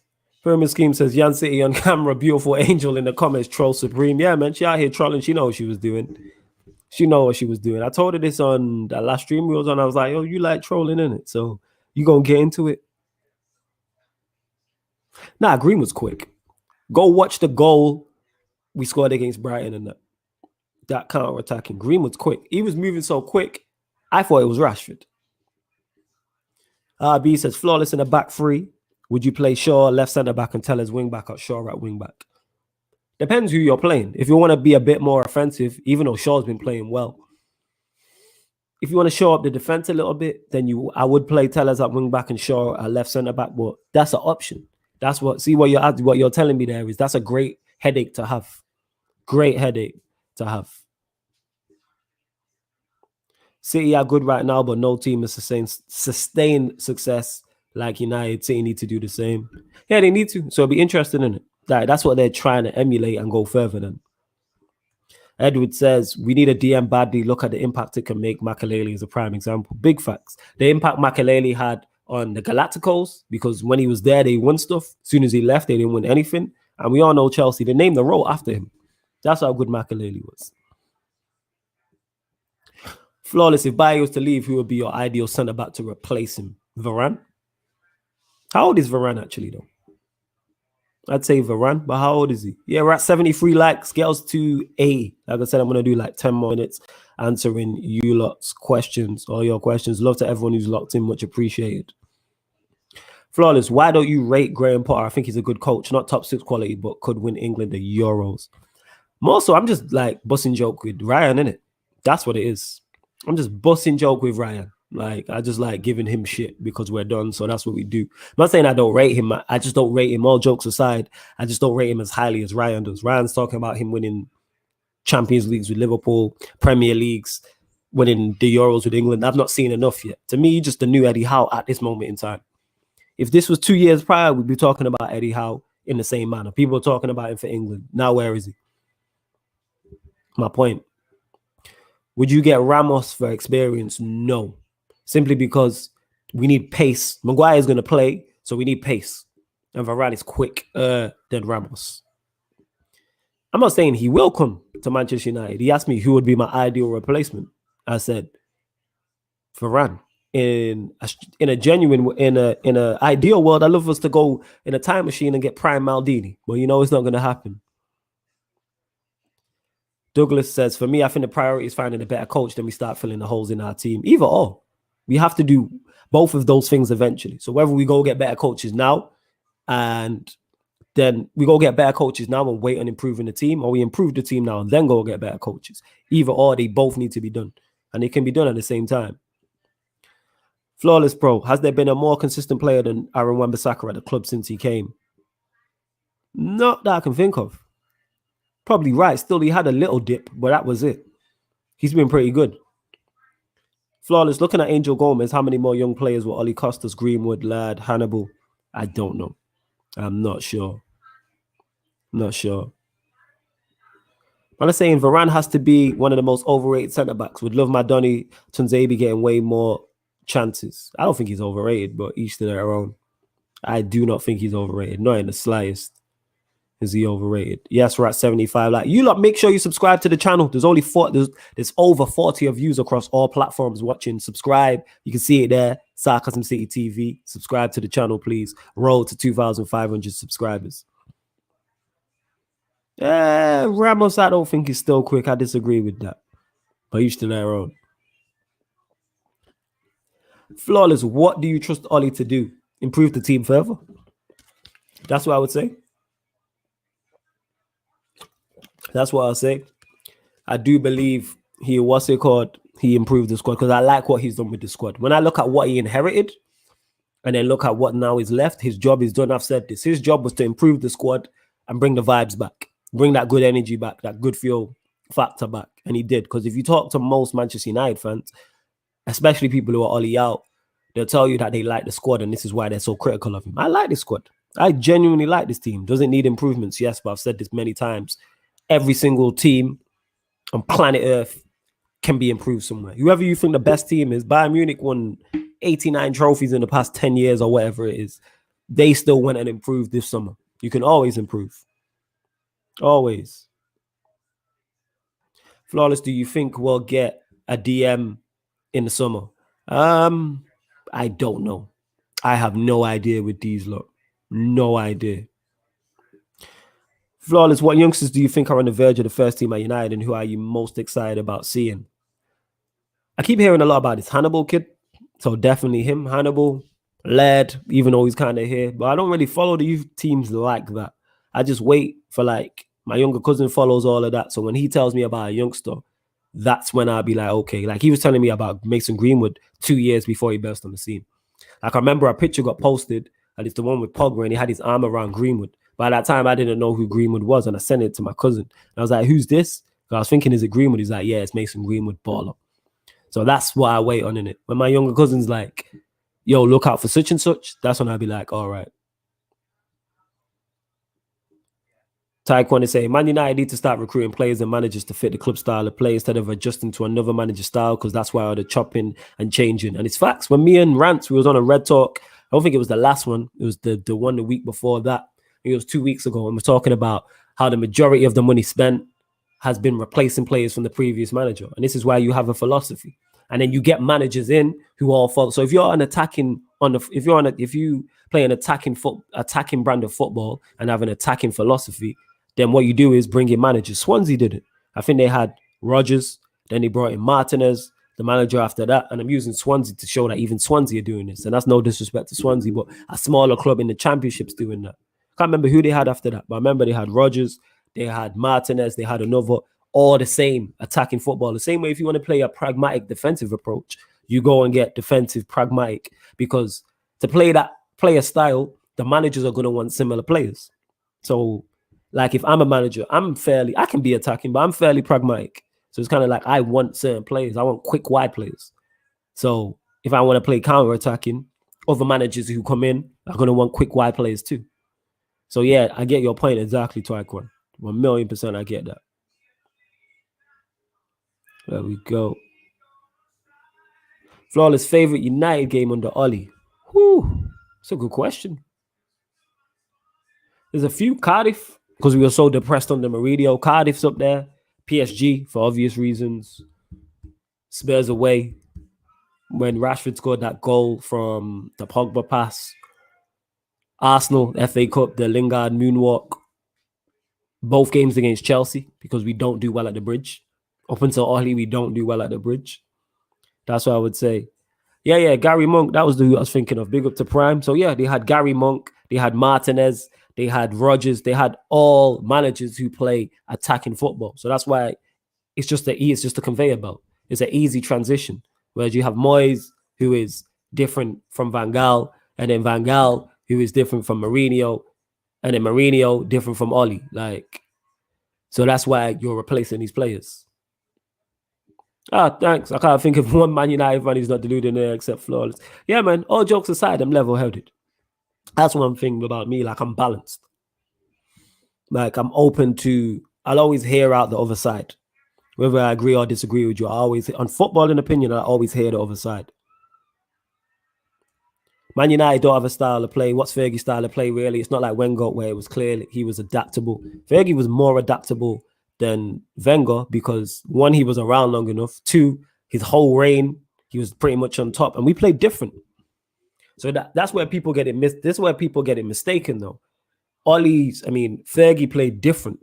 He played so much different. If you look at the teams that won stuff, it's very different. Like his 2013 side, when he left, is different from the 08 side. The 08 side is different from the 99 side. The 99 side is different from when we had Kanchelskis. I can't even say his name. I'm just going to call him Andrea. When we had Andrea and Lee Sharp on the wings. Different. You know what I'm saying? All those 4 teams there during a 26-year period are all different. We can't implement a style because Ollie's a freestyle manager. I hear that. We have been crap this season despite being second place. I hear that too. Yo, you know what? We're going to aim for, how many likes were on Rolling on 78? I was going to say 100, but that's too much. 100 afterwards. But we're going to get to 80 anyway. See, any more questions you lot have any more questions you want me to answer on Manchester United, let me know. Everton away in the League Cup. It was decent. Yeah, like I said, all my favorite games under Ollie are from interim manager Ollie. Yeah, the 5-1 against Cardiff was vibes, definitely. Flawless, what's the most nervous you've been going into a United game? What, ever? Or recent? What are you asking me? Ever? Champions League, I'm not really nervous like that. Trying to think.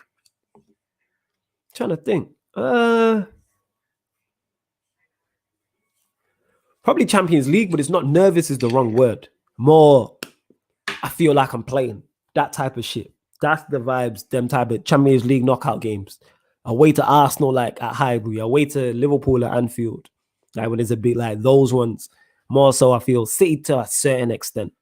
Certain games against City, because it's not really, even though City are the rivals, on my list, they're third. So it's kind of like, it's not there. But with Arsenal, Liverpool, and Champions League knockout games as well. I'm saying when Champions League was on ITV type shit. That's what I'd say.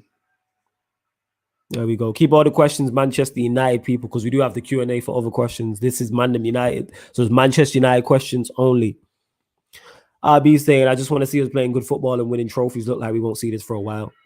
I think we're just a manager away from that. We're literally just a manager away from that. Will you be going back to games when fans are allowed backing rounds? Absolutely. Absolutely, I will be.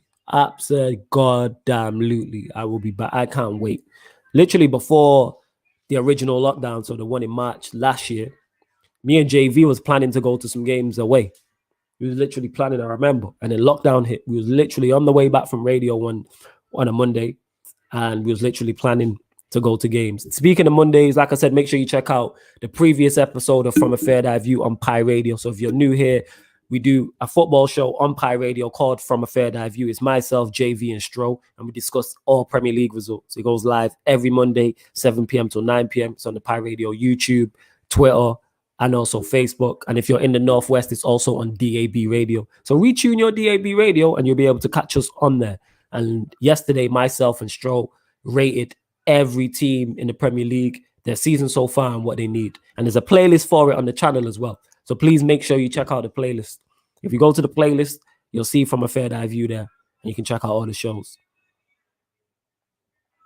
Flawless, where would you rank Van Nistelrooy in terms of strikers to play in the Prem? Oh, he's up there. He's up there. One of the best finishes I've seen at Manchester United Football Club. Easily. So he's up there. Definitely. Flawless, when you go to games, boo Ollie for me. Nah, I ain't doing that. I ain't booing the man. I'm too busy cheering and that. I just love it for the man. I'm giving shit to the other fans. Like I said, the last game I went to, we got beat. We got slapped by Everton 4-0. And for the whole pretty much 90 minutes, we were just shouting abuse at the Everton fans. Because where I was, the Everton fans were just there to my left. So we were singing shit. We outsung them. We outsung the whole ground. Shout out my boy Deviant, who's been on ManDem United. That's who I went with. We outsung their whole ground, singing 4-0, and you still don't sing and all them things. So yeah, I can't wait for that. You lot know what I'm like. Hear me? I like to banter and troll and that. So that's me.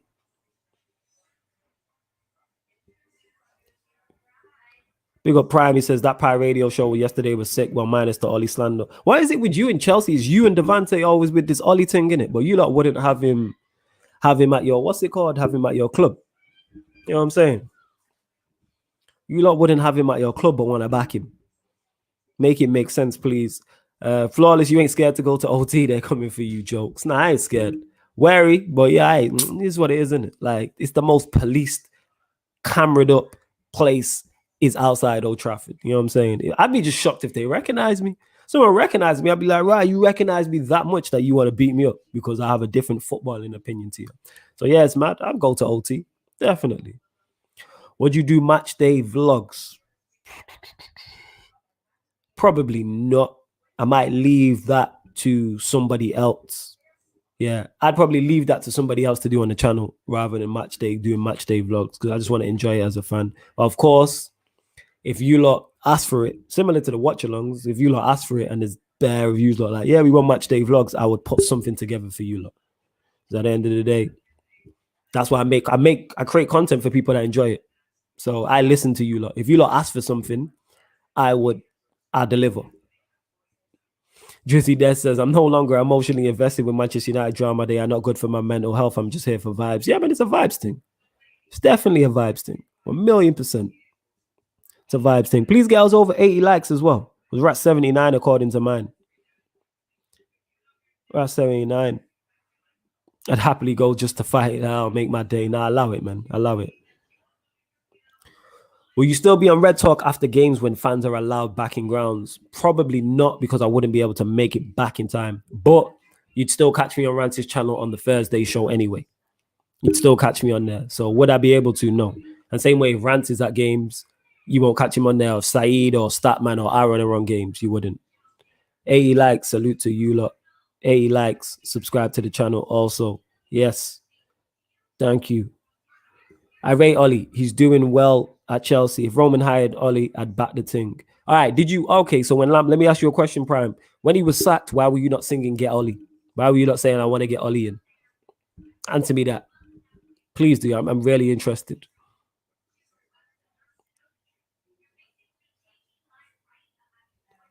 I did say 10 minutes, but I do 5 more minutes.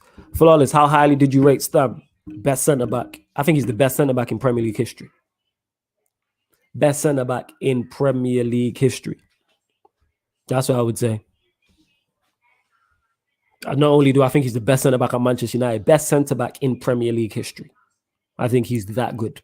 Literally everything. Like people talk about Rio and Vidic. He was a mix of the two.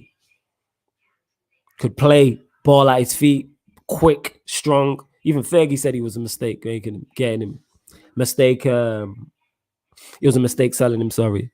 Flawless, you're giving Glazers money going to games, but if I don't give him my money, someone else's. So I'm not going to stop watching my team. Simple as that. If everyone comes together and goes like, we're boycotting, cool, I'm on board. But why am I boycotting by myself when I can go and link up with my people? I want to see everybody. Like I said, I went to the game, Deviant, and go with Aaron and Nuruddin and Rance and all these man. Link up to the game and go meet these man. I've not met some of these people in this YouTubing world ever. Not met them like in real life. Of course, the Manchester Dunnies have met, so your Aarons and Saeeds. Never met Rance. Never met Statman Baines. I've met Lewis once. You know what I'm saying? That type of thing. So it's more of a link up. Harris, I've never met. That type of thing. Even Ryan, never met. So that's what that is more of a link up and just like, yeah, say blessed all the peoples them.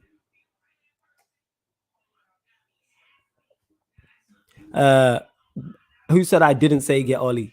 Did you say get Ollie? Let me know that in it. Did you say get Ollie in it? Well, if you did, I don't want to hear anything else you have to say in it. If you said get Ollie, I don't want to hear anything else you have to say in that.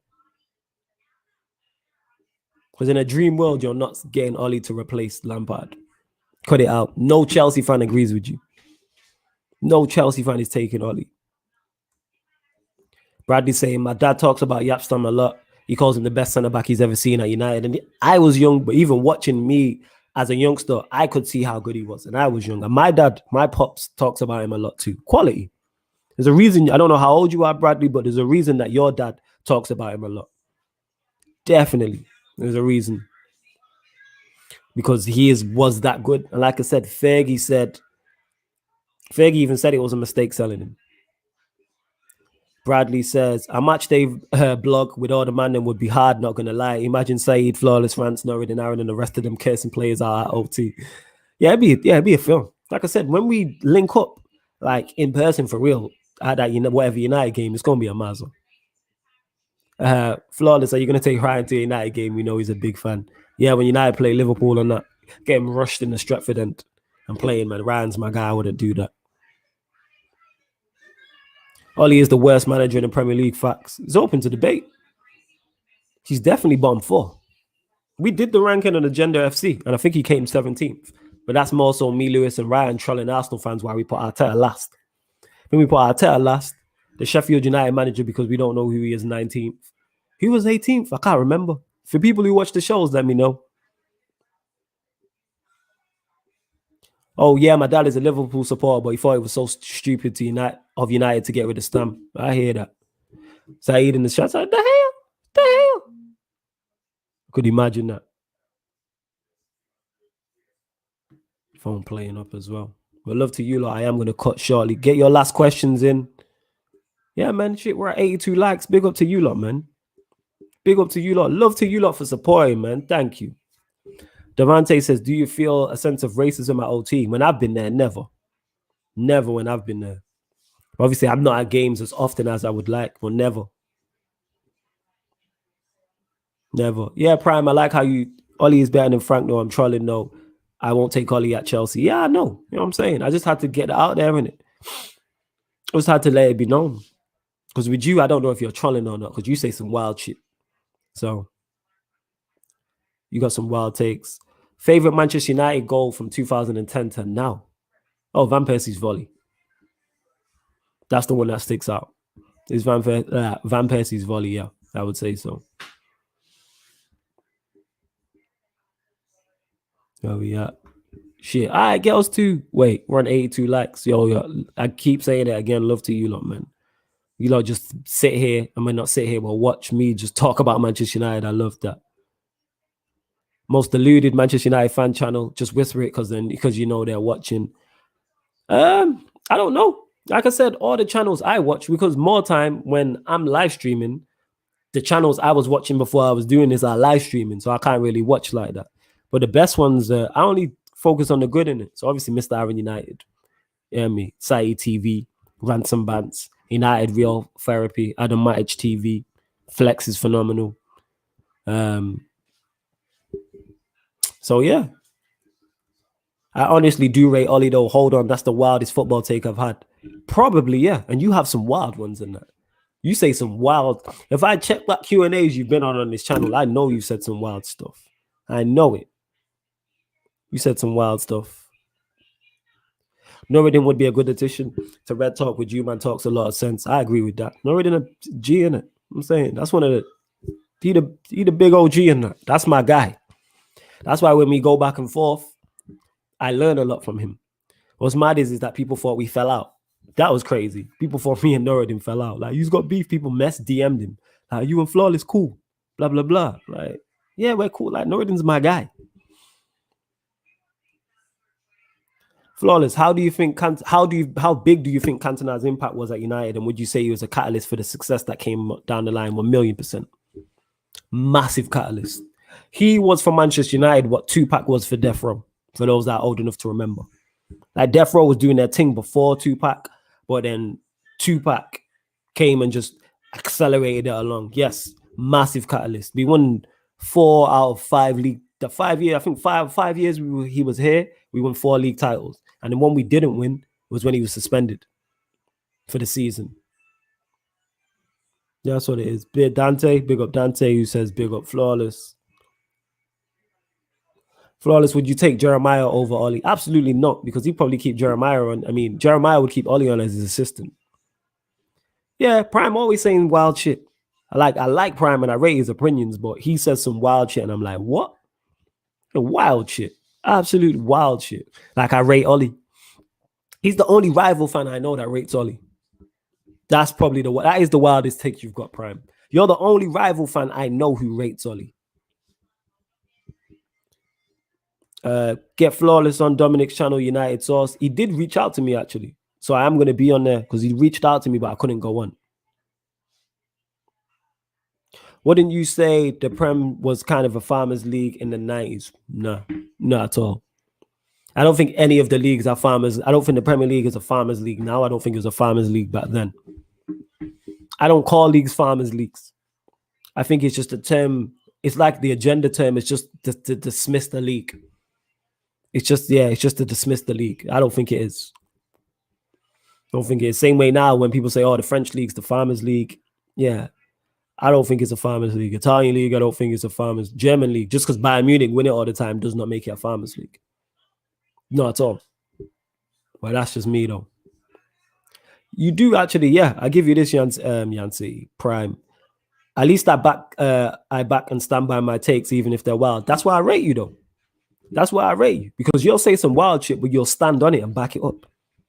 You already know it. If I didn't rate you, I'm not gonna be on live streams with you. So yeah, I do rate it. Bradley says, Flawless, some of these men will complain that all of you man agree with each other all the time, but when Saeed and Rance have a disagreement, they say they should stop arguing. My point exactly. That's it. And here's the thing with the whole agreeing with people as well. Maybe we just genuinely agree. When do you often see me disagree with people heavily? It's like, nah, because we have similar thought patterns. If someone says something I disagree with, I'll say, but I'm not gonna beat them to a pulp over it. Like, I'm not gonna keep going back and forth. If you rate someone I don't, or I don't rate someone you do, that's that. I'm going to say it, and then that's that. So, yeah, it's both. Bradley, you're spot on there. They'll complain when we agree, but then when me and Norridin go at it, it'll be like, have you fallen out? When Rance and Saeed go at it, or have they fallen out? Or Rance and Statman, like, or me and Rance, or me and Statman, or whoever. It's like, nah, but people just want, but you know what that is, Bradley? People just want to complain. That's what it is. People just want to complain. The Farmers League is a myth at this point. Yeah, it's a myth. I don't agree with it. I've never called a league a Farmers League. I don't get it. Because the thing is, I don't watch enough. Unless you're watching Bundesliga week in, week out, and not just Bayern Munich or Dortmund, you can't say that. Unless you're watching Inter Milan, AC Milan, Juventus, week in, week out, I don't want to hear that. Unless you're watching Lyon, Marseille, and PSG week in, week out, you can't say that. So if you're watching all this football, you're doing nothing but watching football. And I don't believe there's not enough time in the planet because they all play the same time. So where are you watching all this football? But that's just people. I don't have to say this all the time. You lot have heard me say this. I don't have enough knowledge to talk about a Serie A or talk about the French league or talk about the Bundesliga. So that's why I go on to ask you lot. Like Ultra Parisian, for instance. I ask him. I ask Aaron, who watches a lot of German football. But that's just me, though. Who rates Ollie? Oh, Prime in it. What I was saying is he's the only rival fan that rates him. Man like MB says, Flawless, I'd say La Liga is ahead due to the fact Spanish teams have dominated the Europa League and Champions League for time, but that's just my view. What do you think? It's an argument. It's definitely an argument without question. Because when the English teams were popping and you had 3 of the 4 semi-finalists being English teams, it was the Premier League's the best in the world, and you could be argued at that point.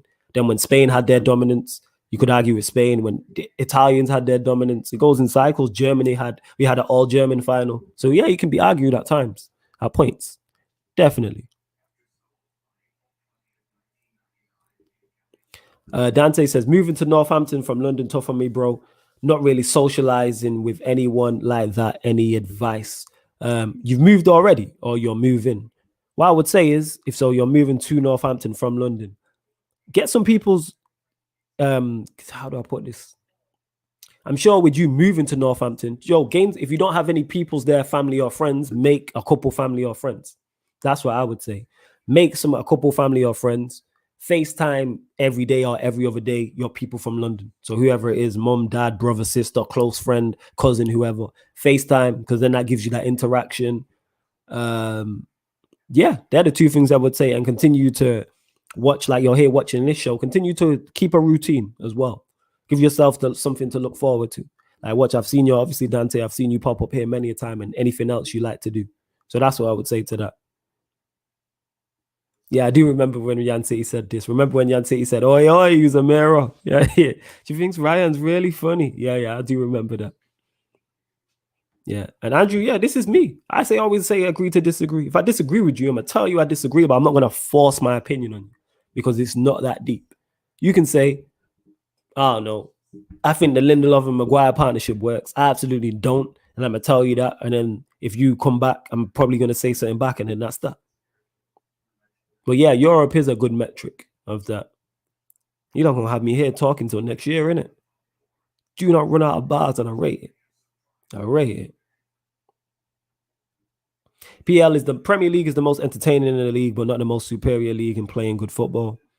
Like I said, I don't follow enough. I don't watch enough of other leagues to know that. So I can't agree or disagree. I can't agree or disagree with that.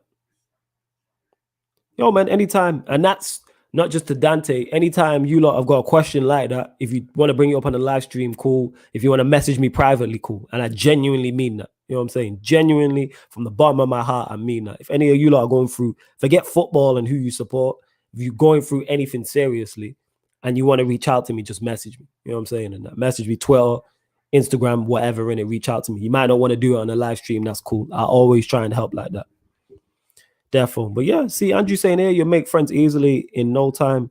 And yo, is there anyone from Northampton in the chat too? There might be someone from Northampton in the chat that you can link up with too. So let us know. I'm sure there is.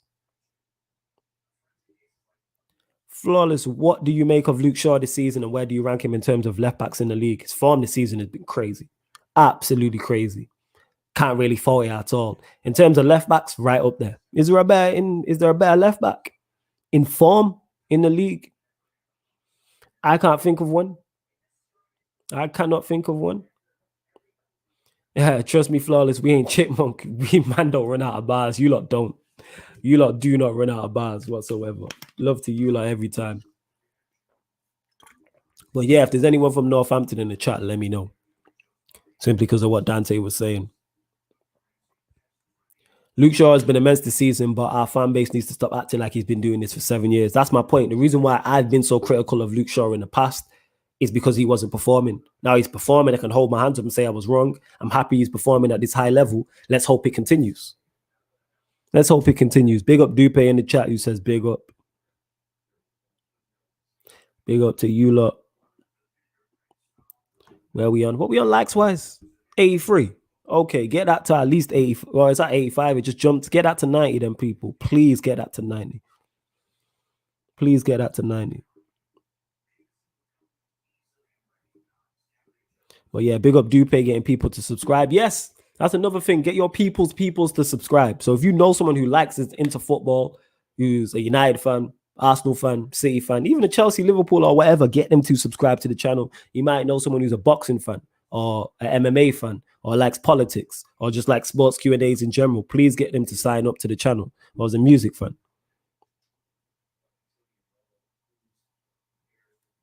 Dante says, Tony Martial bagging under a good system consistently. Yeah, without facts, I don't disagree with that whatsoever, Dante. Enough with the Shaw praise, that overhyped player I know. Now, he has been very good this season. Form-wise, he's been very good. And this is someone, I've criticized him in the past. But I've got to give him credit. Taekwon, here's the thing, though. You say, give Luke Shaw the credit, though. Broke his leg and had to regain his confidence. Here's the thing with that, though.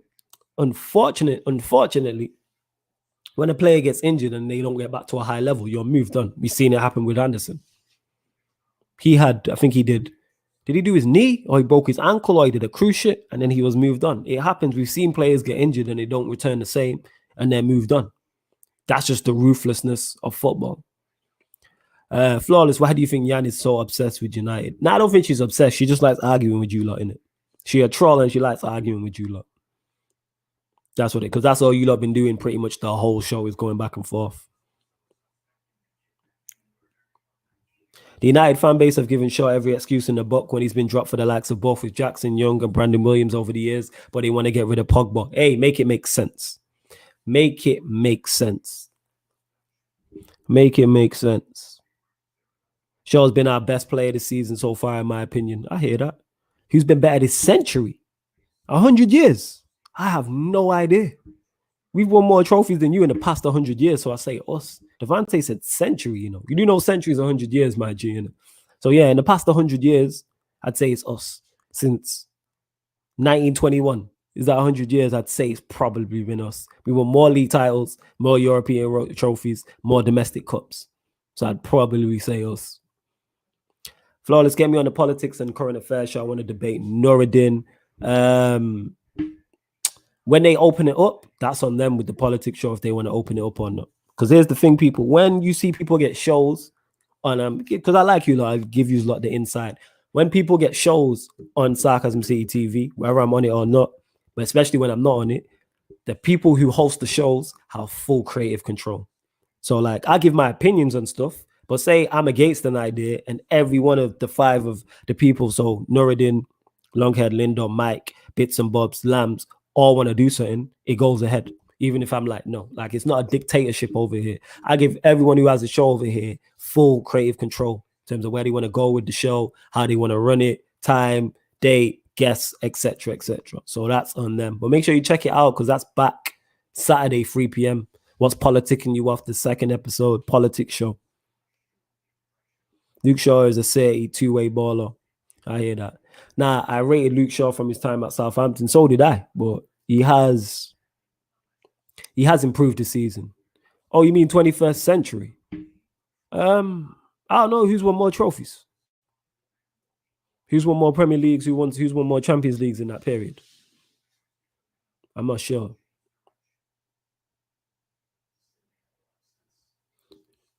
The United fan base are stuck in the 1990s and 2000s. I hear that to an extent. They are. Some of them are definitely. I'm not aware. Get us to 90 likes before we go. You lot really tuned in for this long. Don't run out of bars. I thought he said century as in I'm not the brightest. So since 2000, the answer is United, though Chelsea are close second. That treble puts United first. That's just my opinion, though. But see, this is where you set yourself up because the treble was in 99, not the year 2000. So it's beforehand. But since 2000, so in the last 21 years, yeah, it's Manchester United. The last 21 years, yeah. Because we've done stuff that's not been done. We won a Premier League and a Champions League in the same season. We won 3 titles in a row that's not been done before. So yes, I would say it's us. Trying to think what have Chelsea done in that time. That being said, Chelsea have won back-to-back in that time too. And they won the Champions League. But I would say it's us. Ryan says, Flawless loves helping people. I'm literally getting invited to do other shows as well. And it would not be possible without my G. I told you this though, Ryan. What did I say? I literally 2 weeks ago. One, I already told you you're a star from the jump. That's why I wanted you on the show. I said other people are going to start reaching out to you because you are quality at what you do. This is why you're doing other shows. This is why you see Yan City doing other shows. And everyone else. Everyone on the channel you see doing other shows. And because their talent, it's going to happen to Harris soon. Definitely. It's going to happen to him as well.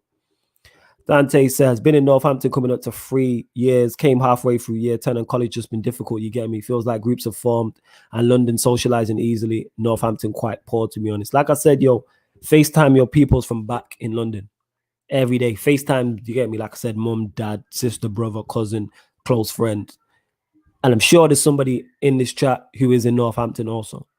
But yeah, man, get through it, man, and reach out to whoever you need to reach out to, even if that's me in it.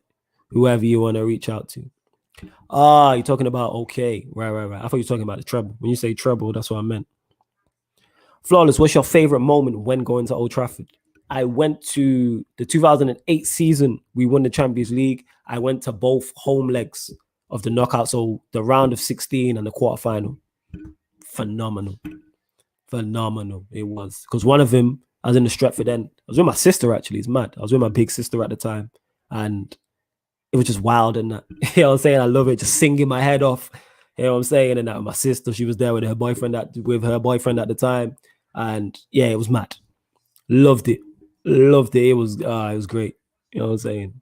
You know me, I'm a troll. So I love banner and that. So just someone missed a penalty as well in one of the games. I can't remember who it was, and we just shouting abuse at him. And someone knocked it over the bar. So yeah.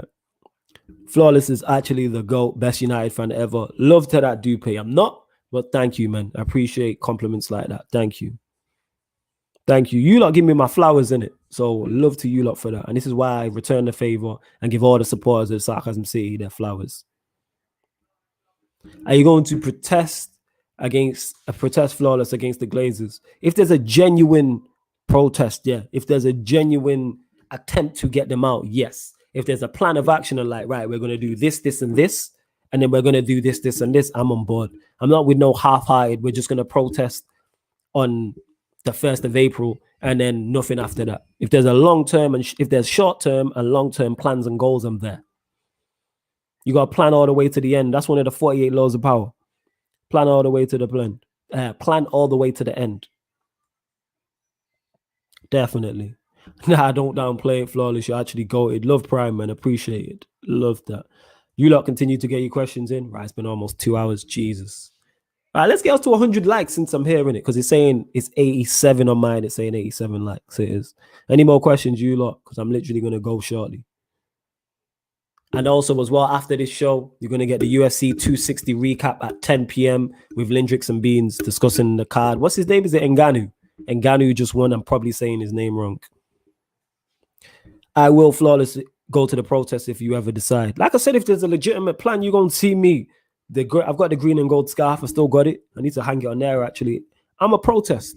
If, like I said, there's short-term and long-term goals, and there's a genuine plan to get them out, I'm with it. Flawless is elite. Yo, big up, man. Love. Thank you, Andrew. Much, much, much appreciated. Thank you. Flawless goated, trust me. Love to you lot, man. Yo, is there anyone from Northampton in here as well, apart from Dante? Is there anyone who's from Northampton? Please let me know.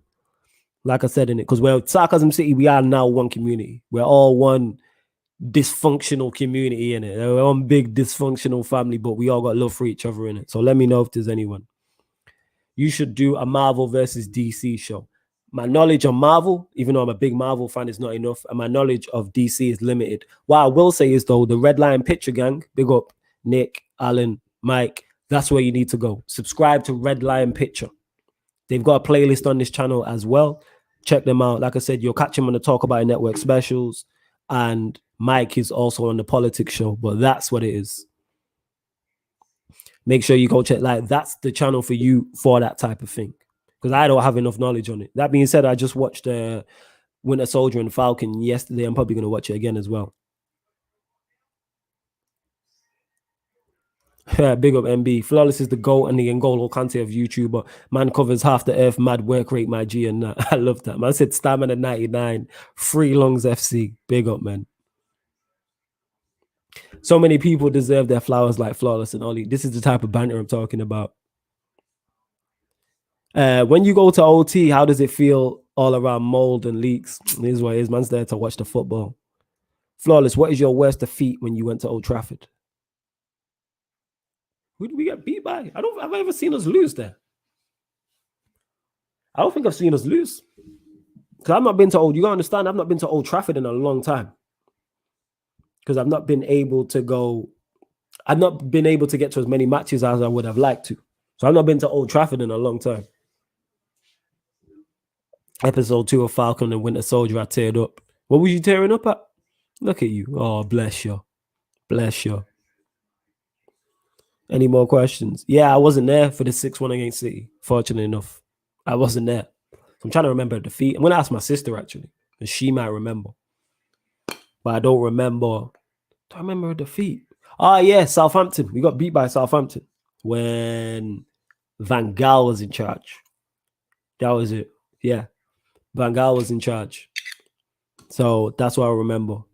Are you a season ticket holder? No, I'm not, unfortunately. I'm not that lucky. Junior Swag King says, big up Flawless and the Sarcasm City TV, ManDem. Yeah, man, big up to you, Junior Swag King. Yo, Flawless, gang business. You already know, man. Gang business. As Harris would say, gang them united. What's your thoughts on the formation that Ollie's playing? Hate it. 4-2-3-1, hate it. Not so much I hate the formation, I hate the way we play it, because it can be offensive, but we just play it hella pragmatic. Don't like it whatsoever. Yo, get us to 100 likes, man. Please. I don't think we've ever done 100 likes on one of these shows. Mine's saying we're 87. Let me know how many likes we are on in the comments. Subscribe to the channel. You lot making bets. You lot are jokers. So yeah, the Southampton game, we lost 2-1. Who was playing for them? I think Schneiderlin was playing for them. And who was the guy they had up top? Was it Pele? Obviously not Brazilian Pele, but Southampton used to have a big striker who played up top for them. That was probably the worst. I think we got beat 2-1 or 2-0, and it was just garbage. Absolute garbage.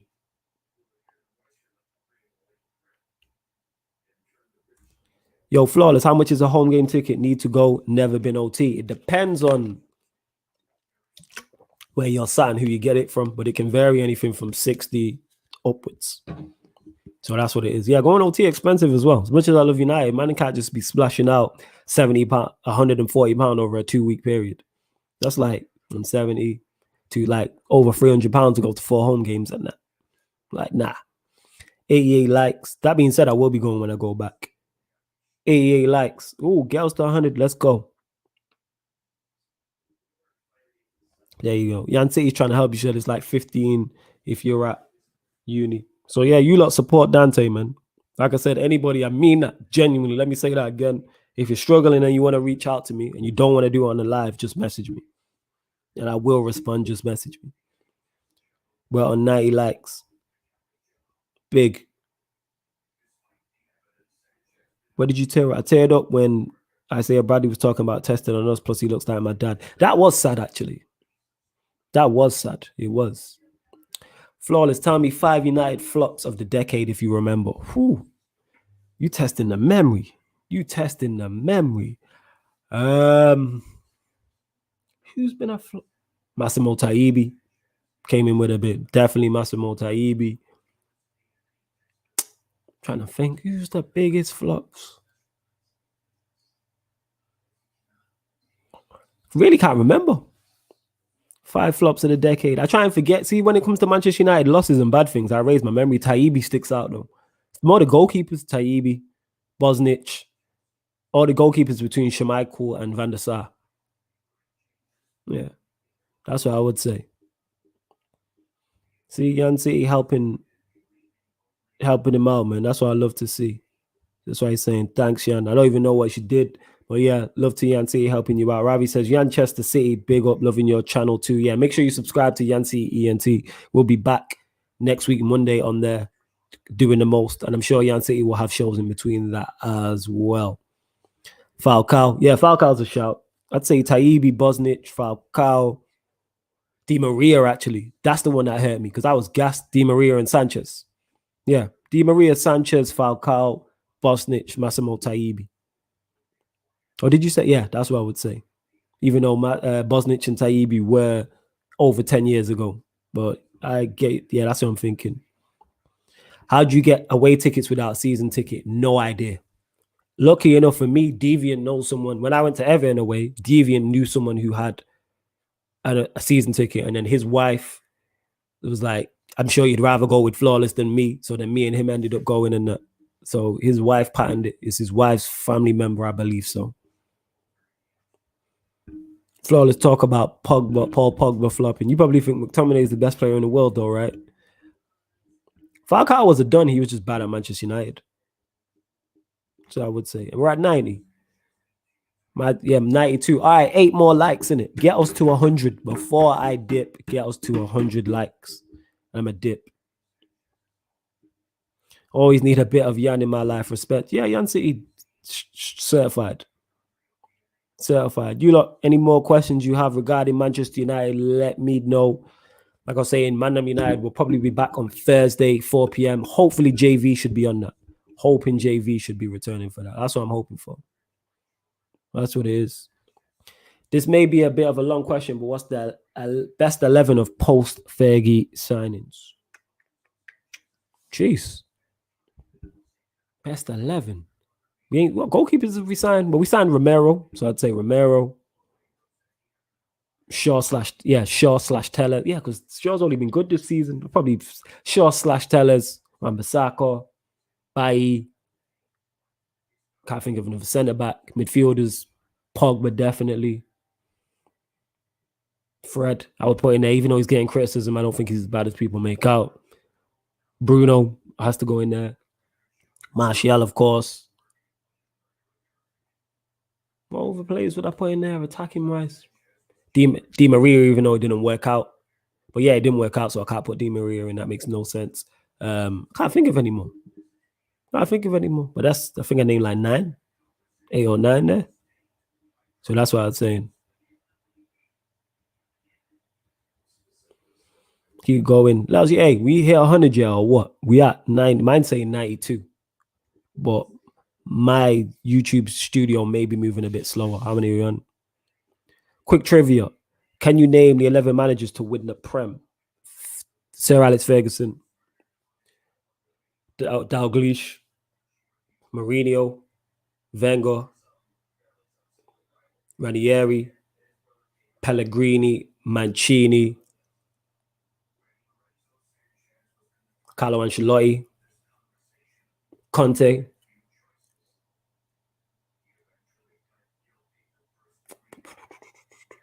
Pep Guardiola, and there's one more. Who am I forgetting? The hell am I forgetting? I'm forgetting one. I got 10 out of 11. I'll take that still. What's the one I'm missing? I'll take that. Klopp. Forgot Klopp, mad. That's how much I hate Liverpool that I forgot Klopp. I got 10 out of the 11 though. That's pretty impressive. Considering no Google and I've been here for 2 hours and 10 minutes.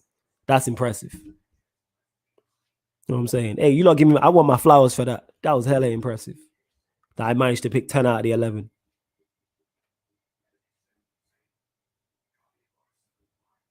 That's what I would say. Yo, you lot, we're at 92 likes, it's saying on mine. What are we saying? Man like MB, you talking to each other? Right, I'm going to close out the show anyway, people. Like I said, though, if you want to listen to this podcast, an audio of a podcast on the channel as just audio only podcast, then wherever you listen to podcasts, type in Sarcasm City and it will pop up. So SoundCloud, Spotify, iTunes. Make sure you follow on SoundCloud. Make sure you follow on Spotify. And make sure iTunes, you rate us 5-star. Rate us 5-star, please, and write a review. And like and share the iTunes. The links are underneath this video, as well as Sarcasm City TV membership also. If you want to become a member, maybe get Sarcasm City merch, guest appearance on the show of your choice, guest appearance on Q&As, etc. Many great perks, free levels. The link is underneath the video. We're back tonight, like I said, 10 p.m. We're back tonight, people. 10 p.m. Walk to the Octagon, UFC 260 recap with Beans and Lindrix. Then Wednesday, we have 4 p.m. returning, Cool, Calm, and Collected, myself and Mr. Aaron United. Then at 6 p.m., we have Agenda FC. And then I think 11 or midnight, I'm not sure, I can't remember the time, the Sarcasm City, midweek Sarcasm City Sports Q&A. Then Thursday, we have the ManDem United podcast again. And then Friday, we have Kiadam City meets ManDem United, I believe. And also the Talk About Network special, because if you don't know, the Talk About Network special is myself or the podcast on the Talk About Network. So Sarcasm City podcast, Pod of Mercy podcast, and the Red Line Picture podcast. So it's myself, Longhaired Linda, Mike, Nick, Alan, and we just wrap up the whole month, but it's current affairs. It was non-sport.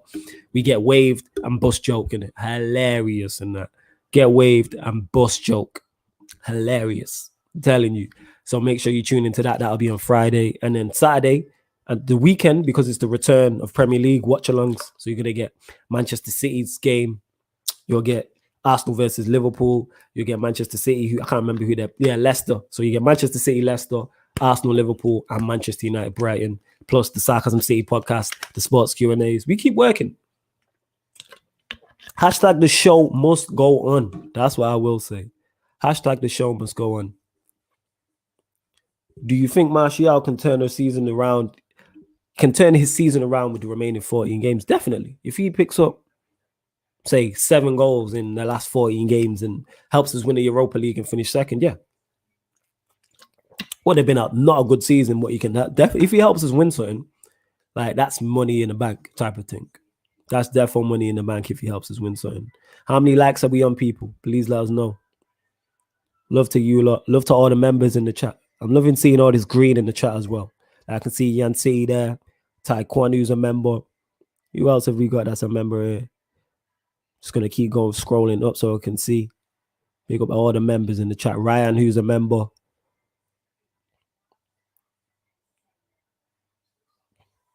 Right, yeah, Ryan again.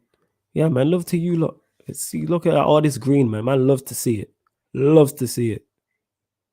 Big up all of you lot. Big up all the regulars on the mud, your Zanes, your MBs, your RBs, Primes here, everybody, Davante, Dante Gray, everybody, man. Love to you lot. To you at 93. Right, I'm gonna dip anyway. So that's me. I'm out. Like I said, make sure you tune in at 10 p.m. And this has been the ManDem United podcast on Sarcasm City TV. Thank you very much for tuning in.